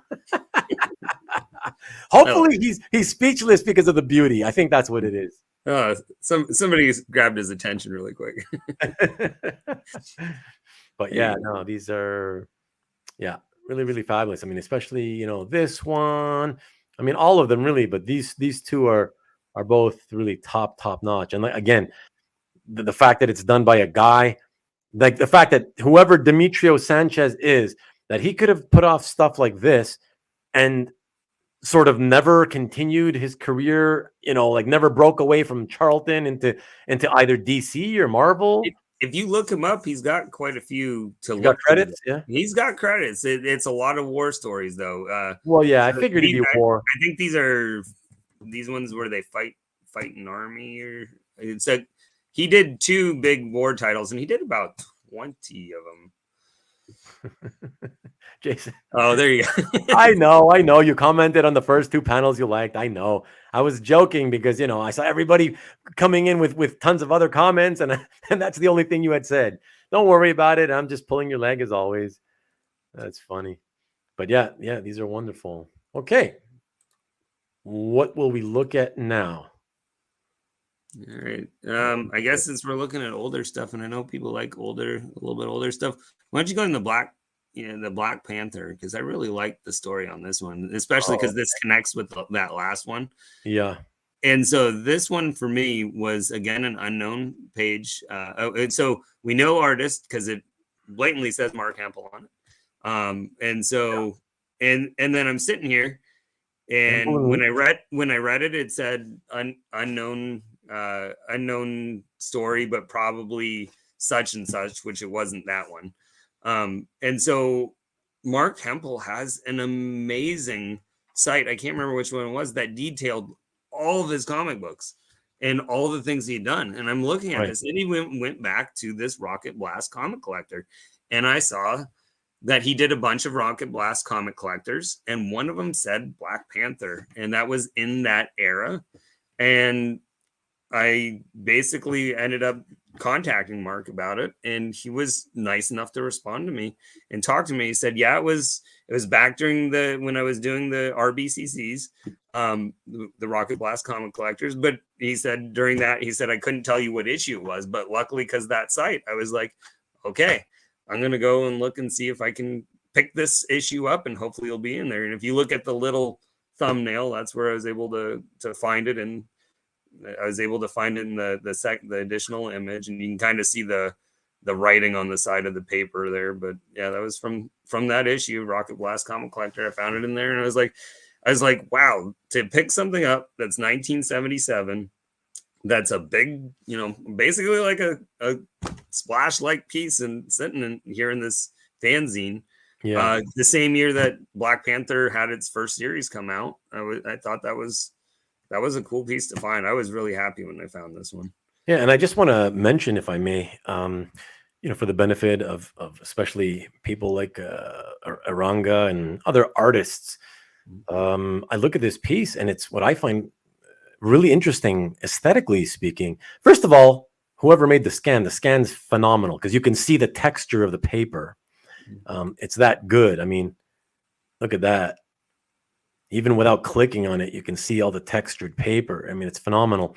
But the observation I wanted to make, and it's easier to look at when it's at regular size, is that when you focus here, just primarily the bottom half with the rocks there, I would think if I didn't know that this was a 1977 piece, I would think, oh, okay, somebody did some Copics. It's one of these one of the many artists these days who use Copic markers to do their modern pieces. It has that kind of look to it, It sure does. Yeah, it's it's from going all the way back to 77. So that's what I was having a hard part when I was looking at it. I was like, wow, this looks like newer art. I actually had that problem when I was looking at it. So you even felt that at the time? Yeah, I felt it. I was like, maybe this isn't quite that. Maybe it's like dating this. I don't know. But yeah, it was fun to find it. Yeah. Rick says, nice detective work. Yeah. A cover worthy piece for sure. And when I spoke with him, and I wrote it in the little spiel in there, he said this was actually 1 to 2 years before his first paid piece, I guess. So this was okay. This is like super early Mark. A couple of years pre-pro.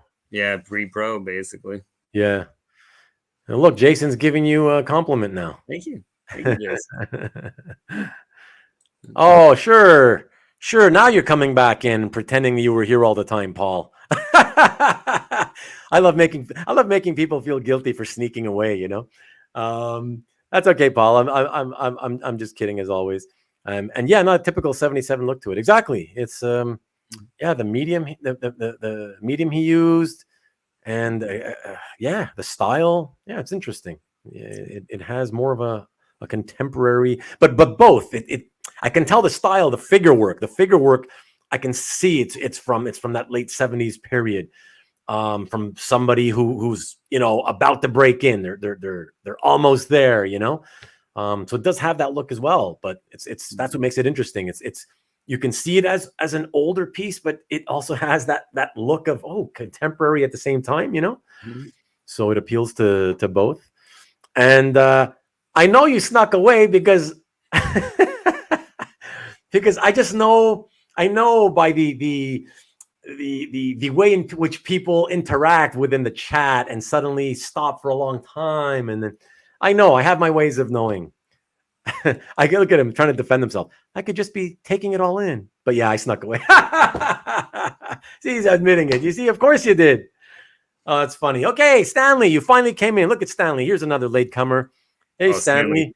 I'm not answering that one. You'll go for it. I know all too well. I watch these shows way too much to give off my Grail pieces. Are you serious? Yeah. I mean, because usually, all right, I'll give you the Grail piece that's $1 million. Exactly, David. I'm not going to get it. That was that Stranko X-Men 50 that popped up. That was like when I saw that the Polaris. That was the one that I was just like, man, I want that. But yeah.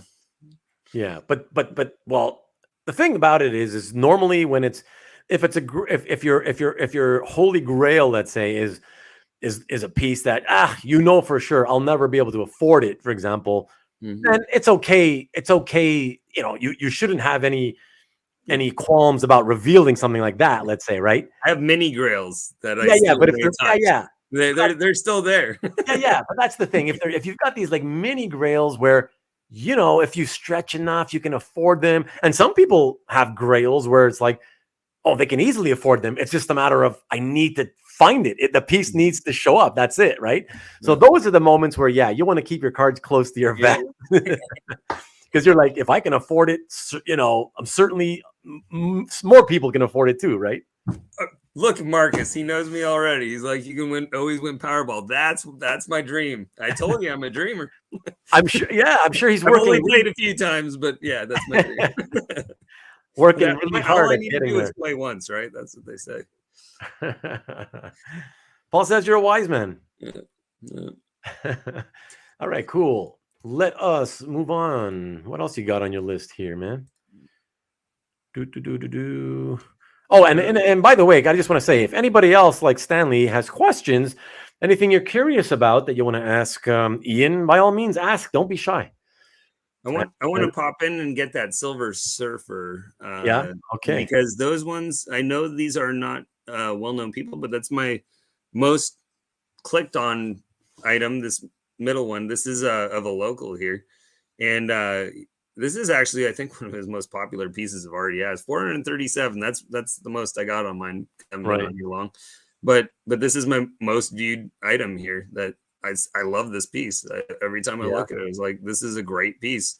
So this is Jason Ulrich. He's a local here, and I think he got offered to. He mentioned that I think he got offered to work for some of the big title companies, and he may be working on some card art coming soon, but I don't know what's going to happen with that. But he definitely works locally doing like cover sketches and things. But I just love this Silver Surfer. I saw this one and I was like, it looks awesome. Yeah. Well, cool. And where did you get it? So I have another Facebook group that I'm in, and it's for our locals out here. And and then I don't know if it was through there or linked into something else. I don't know. Somehow I was on some sale site, and I was like, and it was like a holiday sale, and he was like, and he put it up, and I was like, that I want. I was like, that would be one of my favorite pieces. So there's he's got a lot of. Everyone wants a reprint of this thing. It's got lots of copies out there, but I got the original of it, and I'm perfectly happy with it getting copied because I love that piece. It's a good one. Yeah. Oh, you got somebody spamming. Yeah. I'm busy trying to block them, but I'm getting messages now that an error occurred. I should try refreshing the page. But I've never refreshed the page while I was live, and I don't want to take a chance of something getting screwed up. So let's just hope that blocks that there's no more coming in. It does say blocked at the bottom. So yeah, it does. I think you got it. Okay, cool. All right, so let's check out okay, so we're going backwards because this is from that long running series from the 1987. Yeah, this is a Roger Cruz one. This is the only Silver Surfer that from that series that I've been able to get my hands on. One day I want to run. It didn't even have Surfer on it. It had the thing though. No, but this character was technically created by parts of Silver Surfer, so I guess it's got essence of. There's you and your essence. So yeah, no, I want to run Limb Silver Surfer, but yet again, I'm not quite in the market right now for it. But that's in my probably, I guess, one of my grails that I'm going to attain one day. I think. Okay. But I was just with Ron Lim. What that was yesterday, and I picked up another piece. I was showing Ruben earlier, but I got a little Galactus piece from him yesterday. Hey, number one Marvel fan, good to see you this evening, sir. Thanks for dropping by. And I'm assuming that's not Kazar then. No, this is I read the issue. He was like a messiah. Oh, I see. Yeah. So I can't remember his name though, but it was like a messiah that is he basically trying to steal the Thing's power? Yeah, he was trying to like I don't know, put him into like out of existence into like this existential type stuff. I don't know. He's floating in mirror spaces. Existential type stuff. Yeah. I get you.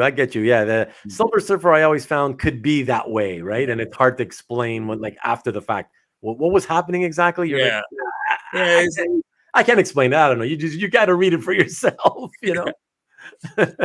And then this Michael Melky, I picked this up on one of those the Comic Art Live things. And so this one I really love. This is me too. This one, this guy is really good, and he did something recently with Axe Wielder John, and he used some of this kind of style, but he mixed it with like little like a smaller like detailed around it. If you ever see that, I really like that Axe Wielder, and I love this. I mean, I love most of his art that I've seen, and basically all the art I've seen. I've loved it, and so I wanted. Something that was I wanted a Silver Surfer Black, but I can't afford it. So and I don't even see him coming up. So this is as close as I'm probably gonna get, and it's framed in my house because I love it so much, and it's staying there. Yeah, very chatty, but it's different though. That was the funny part, because now that I have it in my hands, I had to do a little bit of my own look into it. I was looking at it, and it has that style, but it's got a little something else to it too. It's got his own style in there. This was actually color. Somebody did the color work for this commission too, which was really, really interesting. Somebody down in Brazil. I don't know if he found it on the site and colored it himself or something, but I have seen this now in colors because it is colored, and the colors were actually done quite well too. So it's cool to see it like. Yeah, the commission all the way up to fully colored, so it's kind of fun piece to own. It's cool. Comic Art Boston is offering up another lovely compliment to you. For the time you have been collecting, you are really rocking it. Yeah, it's all that research. I know how to methodically go through it. Keep looking at things, and I have I don't know. I guess one of the things maybe I have never mentioned is when I was in high school, I was big into art back then. I took a lot of art classes, but never continued with it because my parents are like, you got to go into something else. They wanted me in like science or something that won't put you out on the street begging for change. Yeah, that's what they kind of forced me into. So, so I was doing a lot of photography classes and art classes. I even continued some of it into college, but yeah, there it is hanging up in my house. Yeah, I kind of added some of the turquoise and purple around it because I wouldn't have. I wouldn't have done that, but that's just me. I know a lot of people don't do that, but all no, my if art, it's yeah, the rule essentially is if it's black and white, you don't add color. Yeah, that's what everyone says. I'm the odd man out, but I love color on. Yeah, but if you like it, you like it's in my own house. So yeah, look, you know, it's ultimately you're the one who has to stare at it in your house every day. So that's all that matters. And yeah, cool angle. Yep. It looks like he's really surfing here. Yeah, that's why I did that angle. Yeah. Like, hey, play with the photography with it. Very cool. Okay. So anything else on your list that you want to share with everyone? Yeah, pop back. Let me see here. Back here. I mean, I guess I should go what I truly collect, which is Guardians of the Galaxy. I have a massive Guardians of the Galaxy Series 2. And this came, that guy that I spoke at that really got me back in Minnesota into comic collecting. He told me, he's like, I told him, I was like, I love MCU. I love Guardians of the Galaxy. He's like, Ian, go read Volume 2. He's like, that's the beginning. That's where they started getting their humor. That's where the MCU team all came together. And that's what you want to get into. He's like, you need to go read this. And it took me a little bit to read it. It was actually about a year ago, about a year and a half ago, probably around the same time I was collecting. I finally sat down and read this, and it was a great series. I've actually read it 2 or 3 times now. I really love this series. Yeah. This is the one that started somewhere around like the 2007 era. Is that the one? Yeah, it said 2006, 2007. Yeah. So technically I've got some stuff with Mike Perkins even before that. So like if you actually see the way I've collected everything else that I haven't shown you, I've collected, it goes back to, what was that crossover now? I don't know. I'm drawing a blank. Let me see if I can go back. And can you go back just so I don't draw a blank? Back. Yeah. Just back one more time. So the Annihilation. You mean the Annihilation? Yeah, the Annihilation Conquest. So technically the Annihilation Conquest prologue, the Star-Lord, those ones are like the earlier of this whole collecting. And I've got this series of things. So you've got this Dan Abnett and Andy Lanning because they're still writing for this stuff. So it's all still in kind of their continuum of writing. And so that's kind of why I like some of this other stuff that we got here. And so there's Star-Lord, Quasar, and Moondragon on there. And this one was cool. I picked this up from you. And this one I like. It's the Babel Spire. And I actually have a Babel Spire from this. And I have a Babel Spire coming over in the volume 2. So it's kind of cool to see the 2 Babel Spires lined up. But here's the flanks. And technically the next page is the first time where you fully see the flanks coming in. But you can see the flanks coming in. That's like the whole bad guys to this whole series. And so I was like, you know what? That's really cool to see the bad guys coming in. And I want to put the Babel Spires together. So I was like, you can really see them. Yeah, when it's colored like that, you can see them popping in. And so there they are popping into the series. And then so that starts, and then you got the Annihilation Conquest Star-Lord. And then so this is technically, if you look at this series, this is the first time Rocket Raccoon and Groot actually came together in a comic book together. And that first top panel talks about assembling the team. And them assembling the team was creating the team that did the Rocket, the Guardians of the Galaxy, Rocket and Groot together. You see a team has been assembled, each member.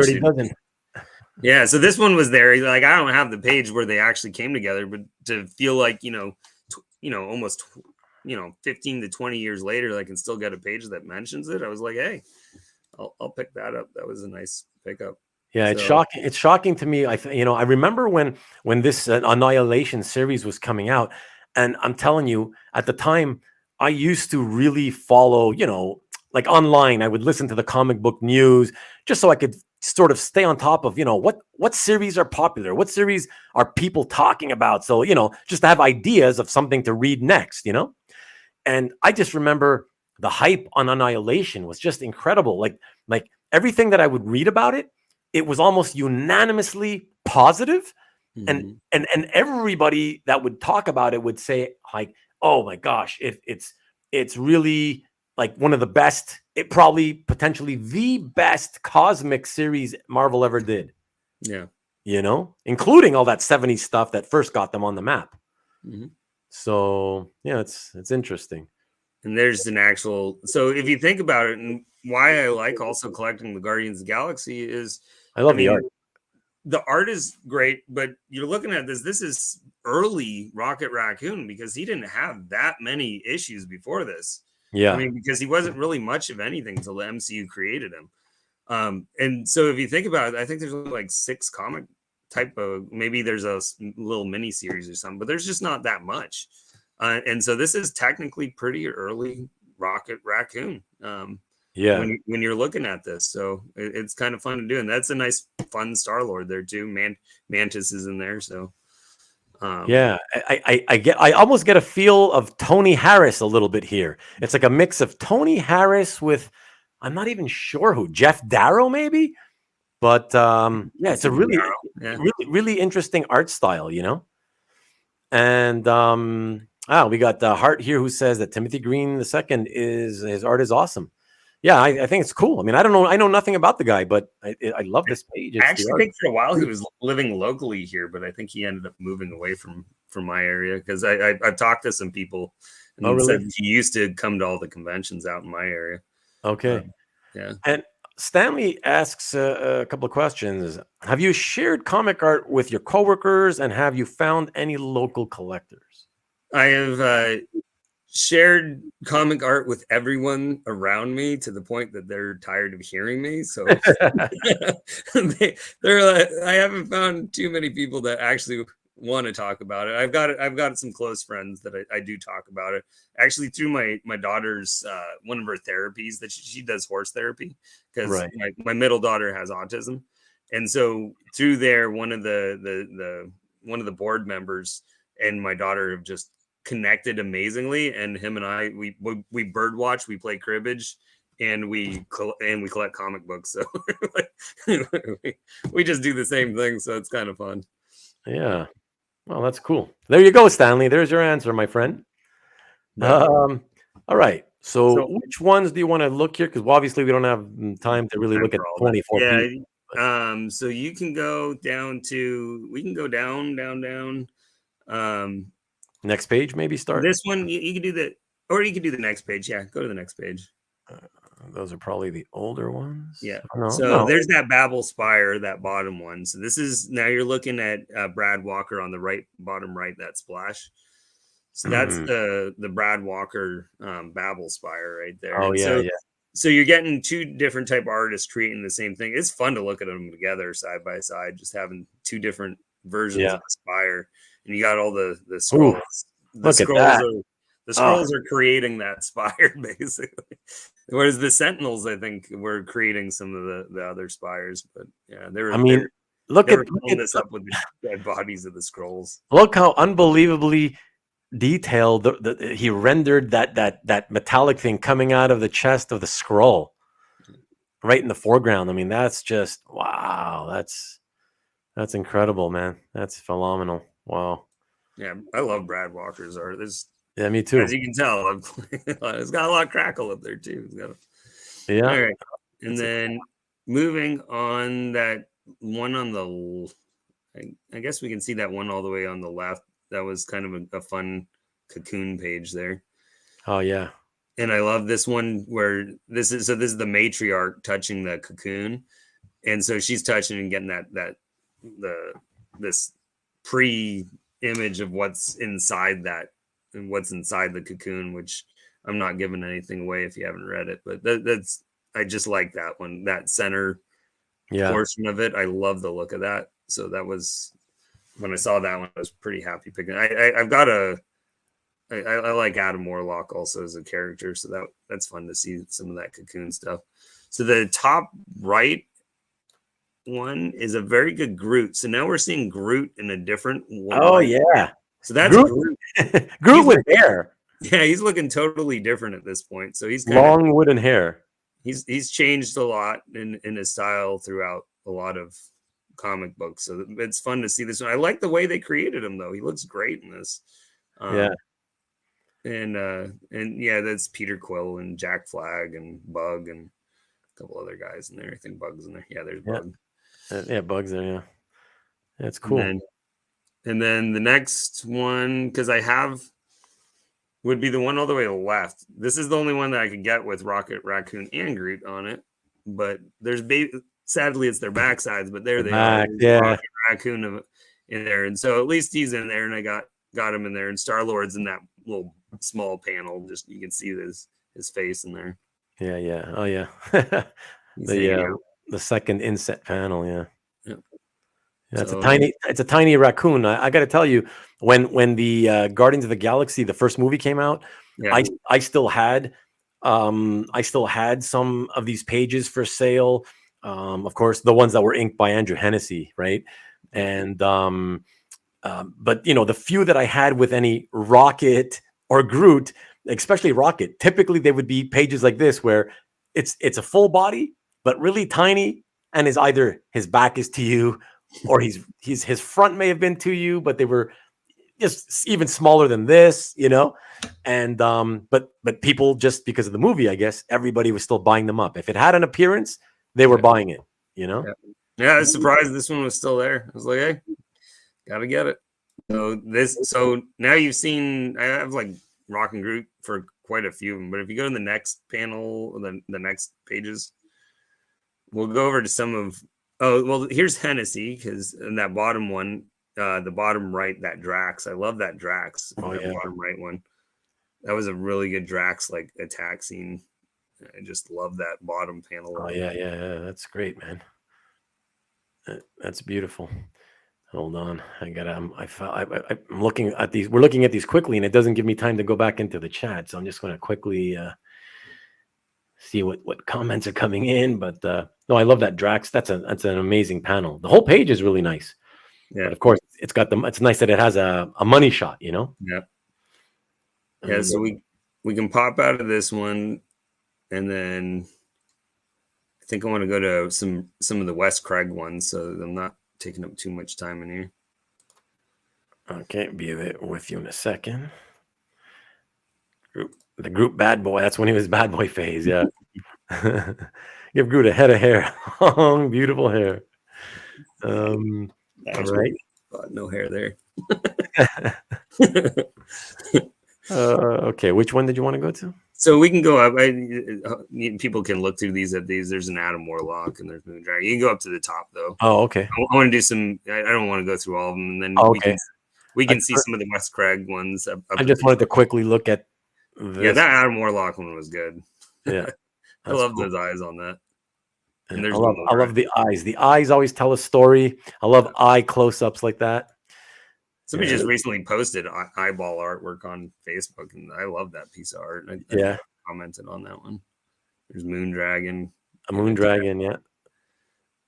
Cool. All right. There's Splash as well. And there's, if you go up, there was Star-Lord fighting Ronan, which is kind of fun. Oh, and that's Starlin's bar. So from Jim Starlin, I was trying to go to AmazingCon. I was still going to have him sign it, even though he didn't have anything to do with it. I was like, it's your bar. Which one? This one, so right above that Splash, that's Jim Starlin's bar over on Nowhere. 15, number 15. Number 13, page 1. Number 13. On the left. Okay, yeah. Sorry. And this is where Kavi and his music kind of went into. I even put a little music clip in here because I love it. Okay. That goes with it. It's got like a cabaret type. Oh, that's fun. To it. And I'm like, you need a little cabaret when you're just looking at this Jim Starlin bar. Yeah. It's you got spam coming in again. Okay. I'll take care of that one. Thank you for alerting me. And I'll block that user. And okay. And Paul says, "Thank you for not pointing out my BTAD typo." But I pointed it out now, didn't I? So funny. Okay. So I picked this because I like Jim Starlin. You missed part of my other story where I found a little. There was a little. I went down a rabbit hole where I found something in a Silver Surfer book that said Camelot 4005 on a bookshelf. Okay. That I was like, what is this on a bookshelf? And I went and did research, and he did some portfolios, Camelot 4005. And so I picked up all these portfolios from Jim Starlin from back in the day. And because he's cosmic and I love that type of writing and his art, I decided I want to pick all that up. Yeah, there's that Blastar for the had to show the Blastar page. Yeah. You used it for the video graphic to this chat. So yeah, Blastar looks. I needed a Blastar page. I was like, you know what, he's important for this. So that was my connection to Blastar when I brought him in. So each of these pages, technically, because I can't collect everything, I tried to get key like that told the story. So everything, if you kind of look through it, tells a lot of the story going through this. And then that was the Ronan versus Star-Lord. So I thought that was kind of fun because cool. I think before that, Star-Lord was hanging out with Ronan, and they're not so buddy here at this point because Ronan's thrown the dead bodies of the Skrulls on the Babel Spire and stuff. Yeah, so they're fighting with each other, but I love those action shots and whatnot.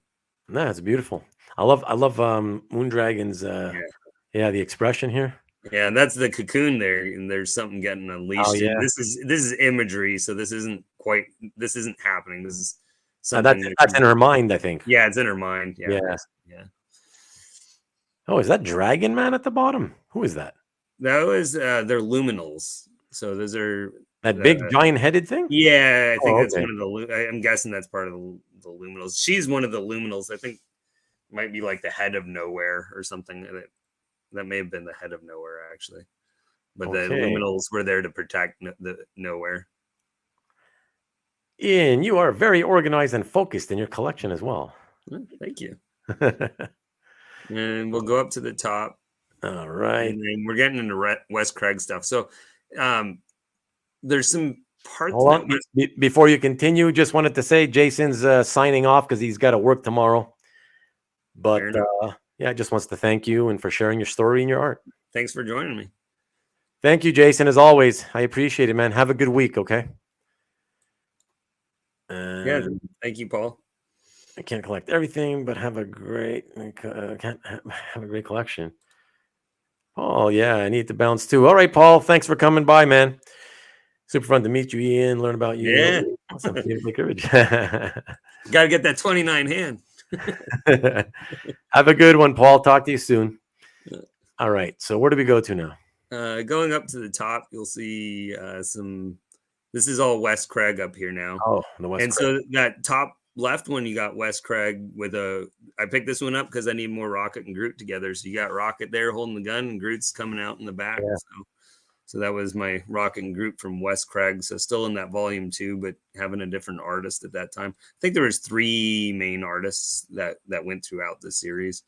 I've got 2 of the 3. Right. One day I'll have to get the other one. And then right underneath it, I think this is a very important page. And I think I was really happy to get this because I am a Quasar fan. I like Quasar. Yeah. I read Quasar. I'm a big fan of the Wendell Vaughn Quasar. And then I read here and you get Phyla-Vell Quasar. Right.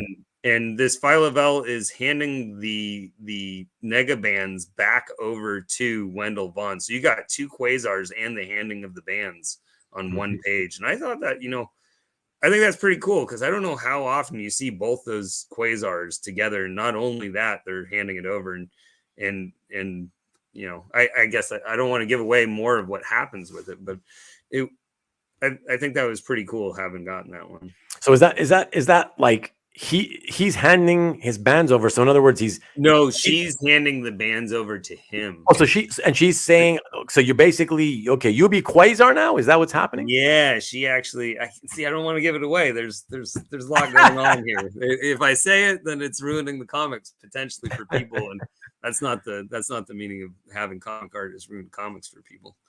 So she becomes martyr after this, though. I can say that. Okay. So she becomes a different person. Okay. And he gets the negabands. Fair enough. Yeah, it's a nice page. I like it. And then that center one, and I don't know, am I allowed to say a cuss word on your site? Yes, of course. On on my channel, you see, you got to be yourself. It's not this one. This one's still good because this is the one. old. Yeah. This is the old Guardians, so you have the original '90s Guardians on it, and so it's kind of fun to have them all on one page as well. So you got Yondu in there. You got you got all of them sitting in there, and they look so strange with Craig's design. style, you know. And Cosmo's in there. My daughter's like, "Oh, I love that Cosmo." She loves Cosmo. She got that over at Disneyland once, and so she likes me collecting Cosmo. She actually roots it on. Right. And so this is Kang. Kang was coming in, so I was like, I gotta get some Kang in there. Careful. You might have people contacting you on CAF now that buy your Kang page. He's coming in the movie soon. Oh boy, that's pretty. It's cool. I like that one. I like the blacks. The spotted blacks are very nice. Okay, what page do you want me to go to now? It's the top middle one. The top middle. Yeah, didn't hit that one. Yeah.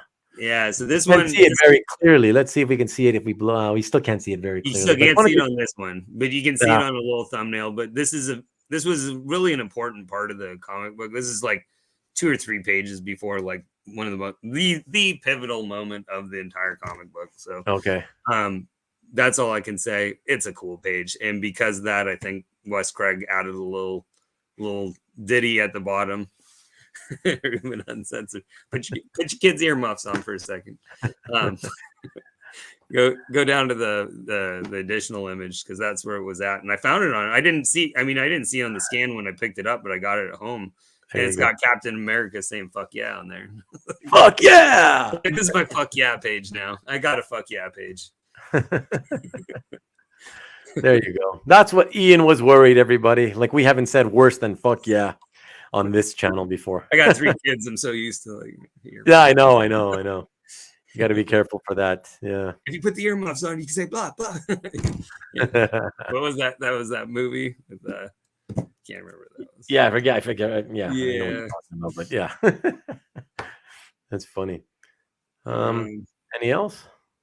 If we go back, so this is not from this one. So this is all you can look through there. There's a couple other good ones. Moon Dragon coming back. There's important pages still in there, but for time's sake, I want to show you another. If you go back and so now like I said, I've been trying to collect Rocket and Groot together. So all new, where's the all new? There should be an all new Amazing High. No all new. You've got I Am Groot. There should be something 0.1. Something 0.1. All new. Where did it go? It's in there. Thanos imperative. Thanos. I think that's what I renamed it as. There's Groot and not my commission. Doesn't look like it, my friend. No, it's in there. I just can't find it right now. Unless I renamed it and screwed up when I was renaming it. Well, that's what I mean. Maybe Rocket and Groot. Maybe I never did rename it under R. Okay. Rocket and Groot. Yeah, there you go. So this is Rocket and Groot, and this is coming from Felipe Andrade. This is the Scotty Young. So it's all new, all different 0.1. That's what I wanted to rename it to. So I just haven't renamed it yet. Like I said, there's some things I want to fix. But this was Felipe Andrade's work, and I like the way you get a different style of Rocket and Groot in here. So I've tried to collect from all the artists as best I can, trying to get different representations of the characters. So here's just a different representation of them, and it's cool to have different looks of them. So yeah, it's very, very different. This one. Yeah. That's, yeah, very, very. Yeah, this is Felipe. Is he, by the way? Do you know? Does anybody know? Is he also another one of the many, many Brazilians in this business? I don't know where he's from. I know he's with Felix though. Okay. Yeah, I think his name is Andrade. And did I pronounce it wrong? I probably did. I If, apologize. if If the artist heard anything from me and I chopped your name, I'm so sorry. I'm new to. Good night, wifey. Yeah. Cool page. Yeah, I know it is. It is a cool page.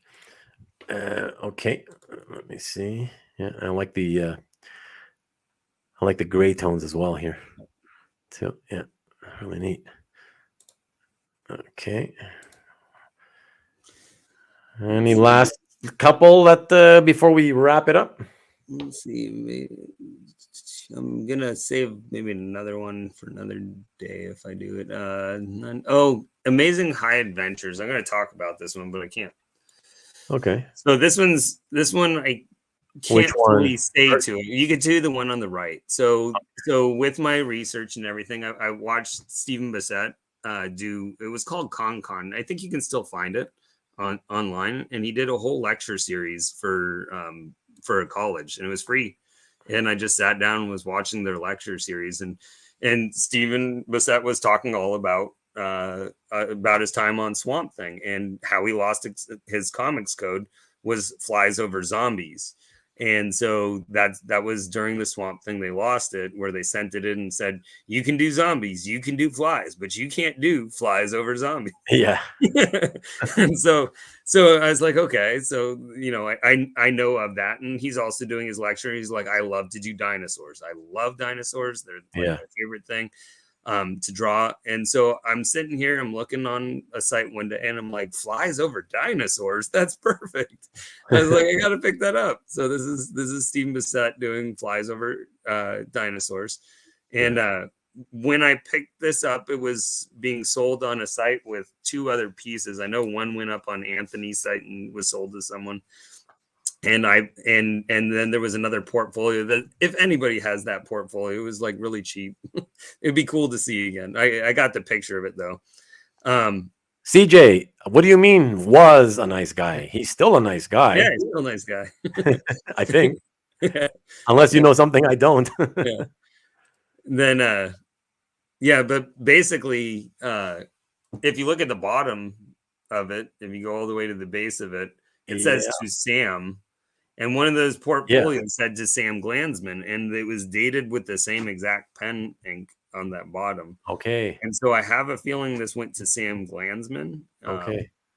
But I don't, I can't verify or not. But no, he probably. I'm pretty sure it was to Sam. But especially because the other one said, from Stephen Bissett to Sam Glanzman, and it was 1289 with the same pen mark. So I have a feeling this was for Sam Glanzman.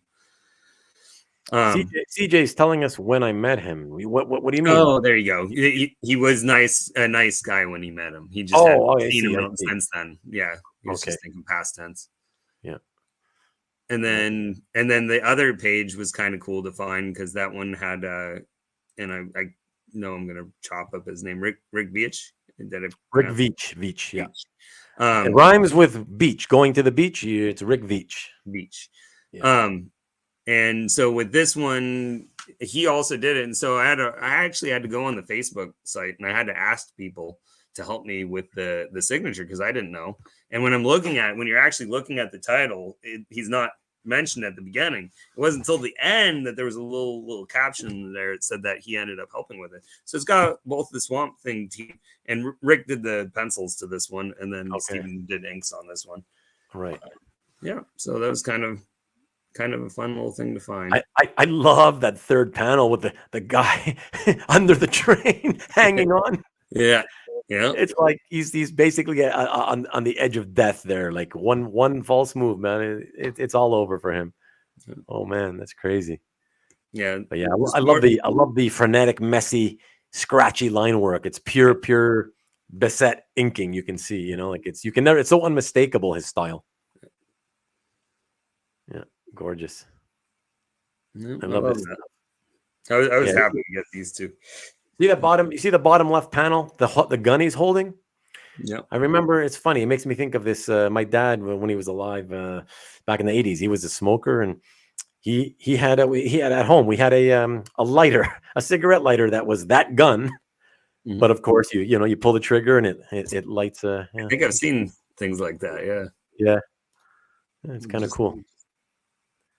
Oh, there you go. I think I wrote in there when I finally figured it out. I was like, oh, there it is.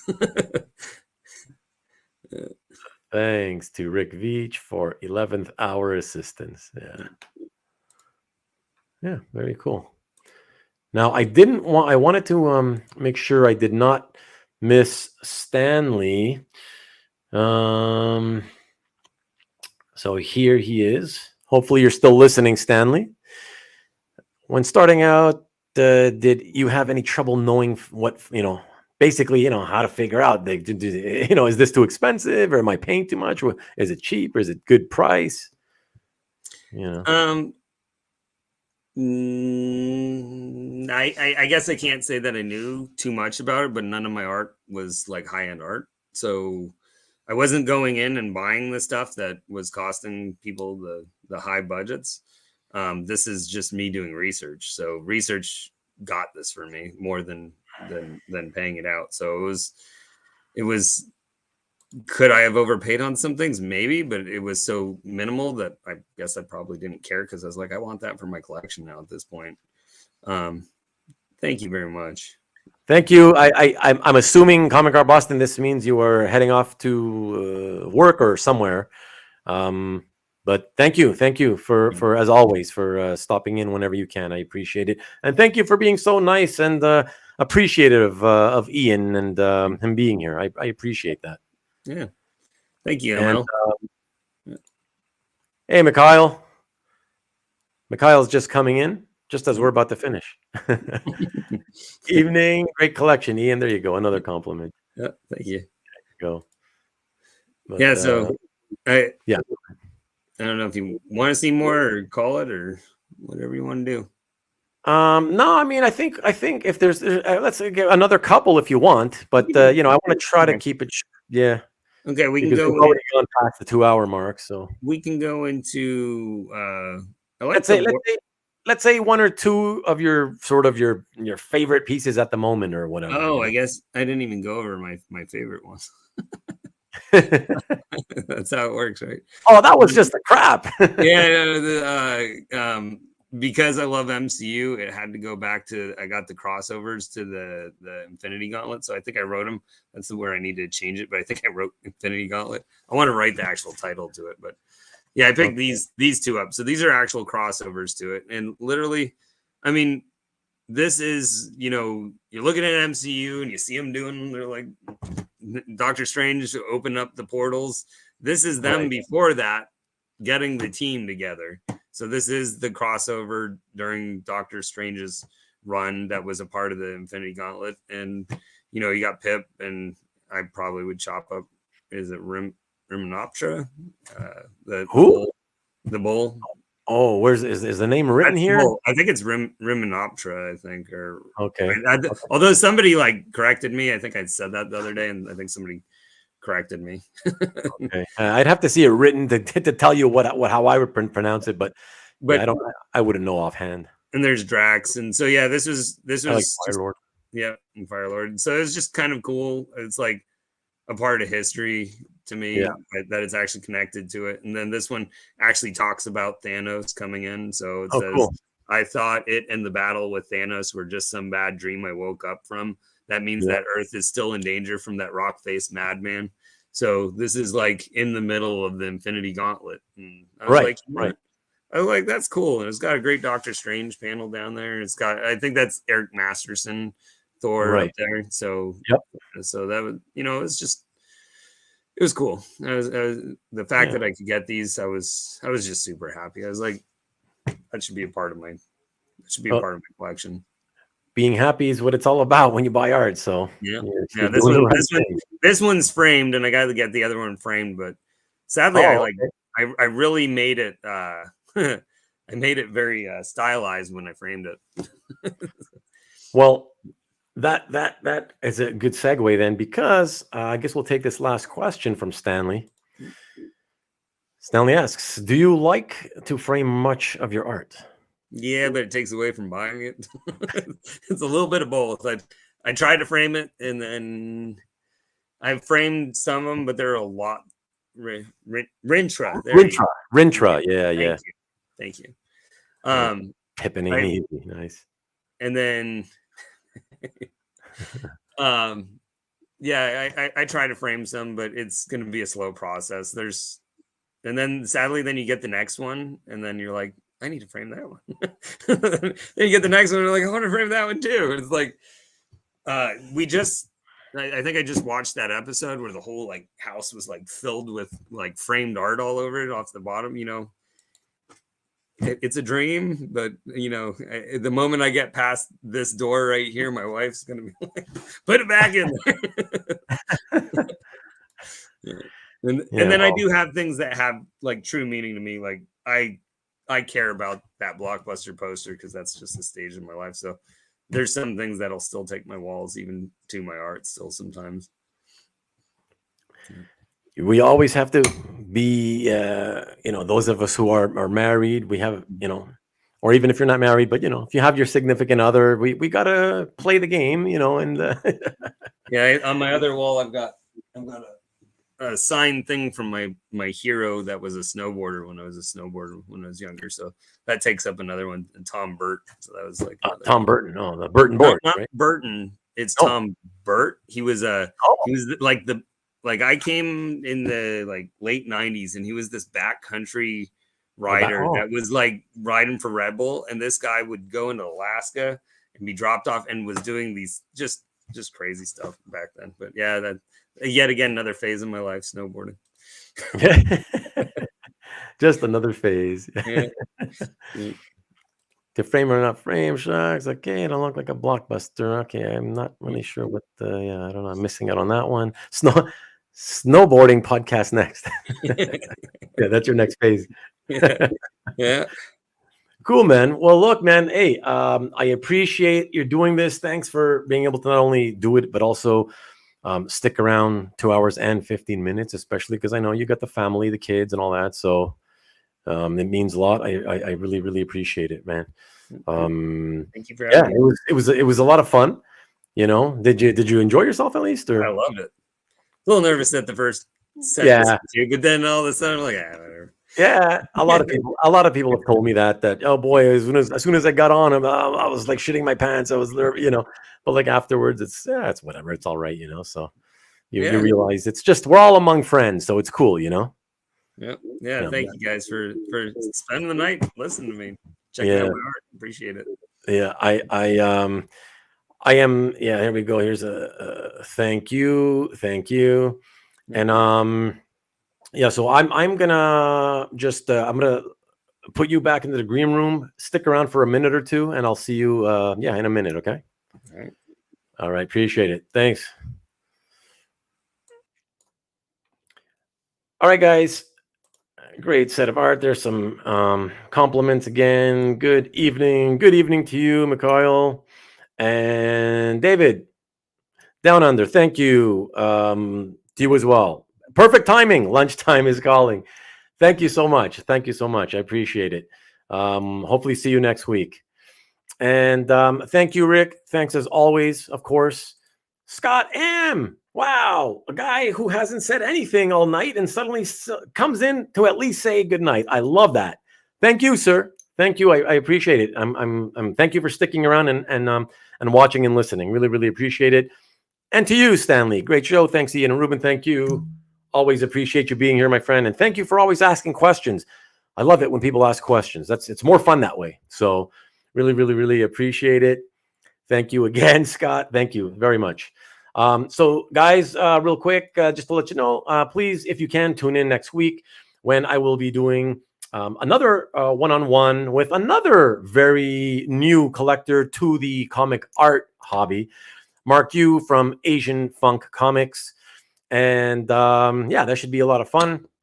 And we'll talk about not only his collecting, but he also has a cool YouTube channel that I will talk to you guys about next week as well. So please tune in if you can. I would really appreciate it. And that's it. But before that, don't forget, I'll be sending out for those of you who are on my mailing list anyways, or at least if you're subscribed or have hit the notification bell. on YouTube on my channel.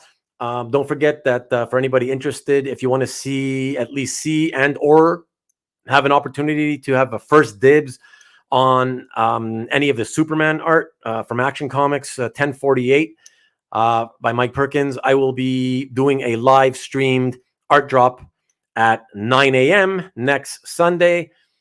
That's noon Eastern. And so that'll be 8 hours. 8 hours, 8 hours after that is when we will do the night show, the one-on-one with Mark Yu, Asian Fun Comics.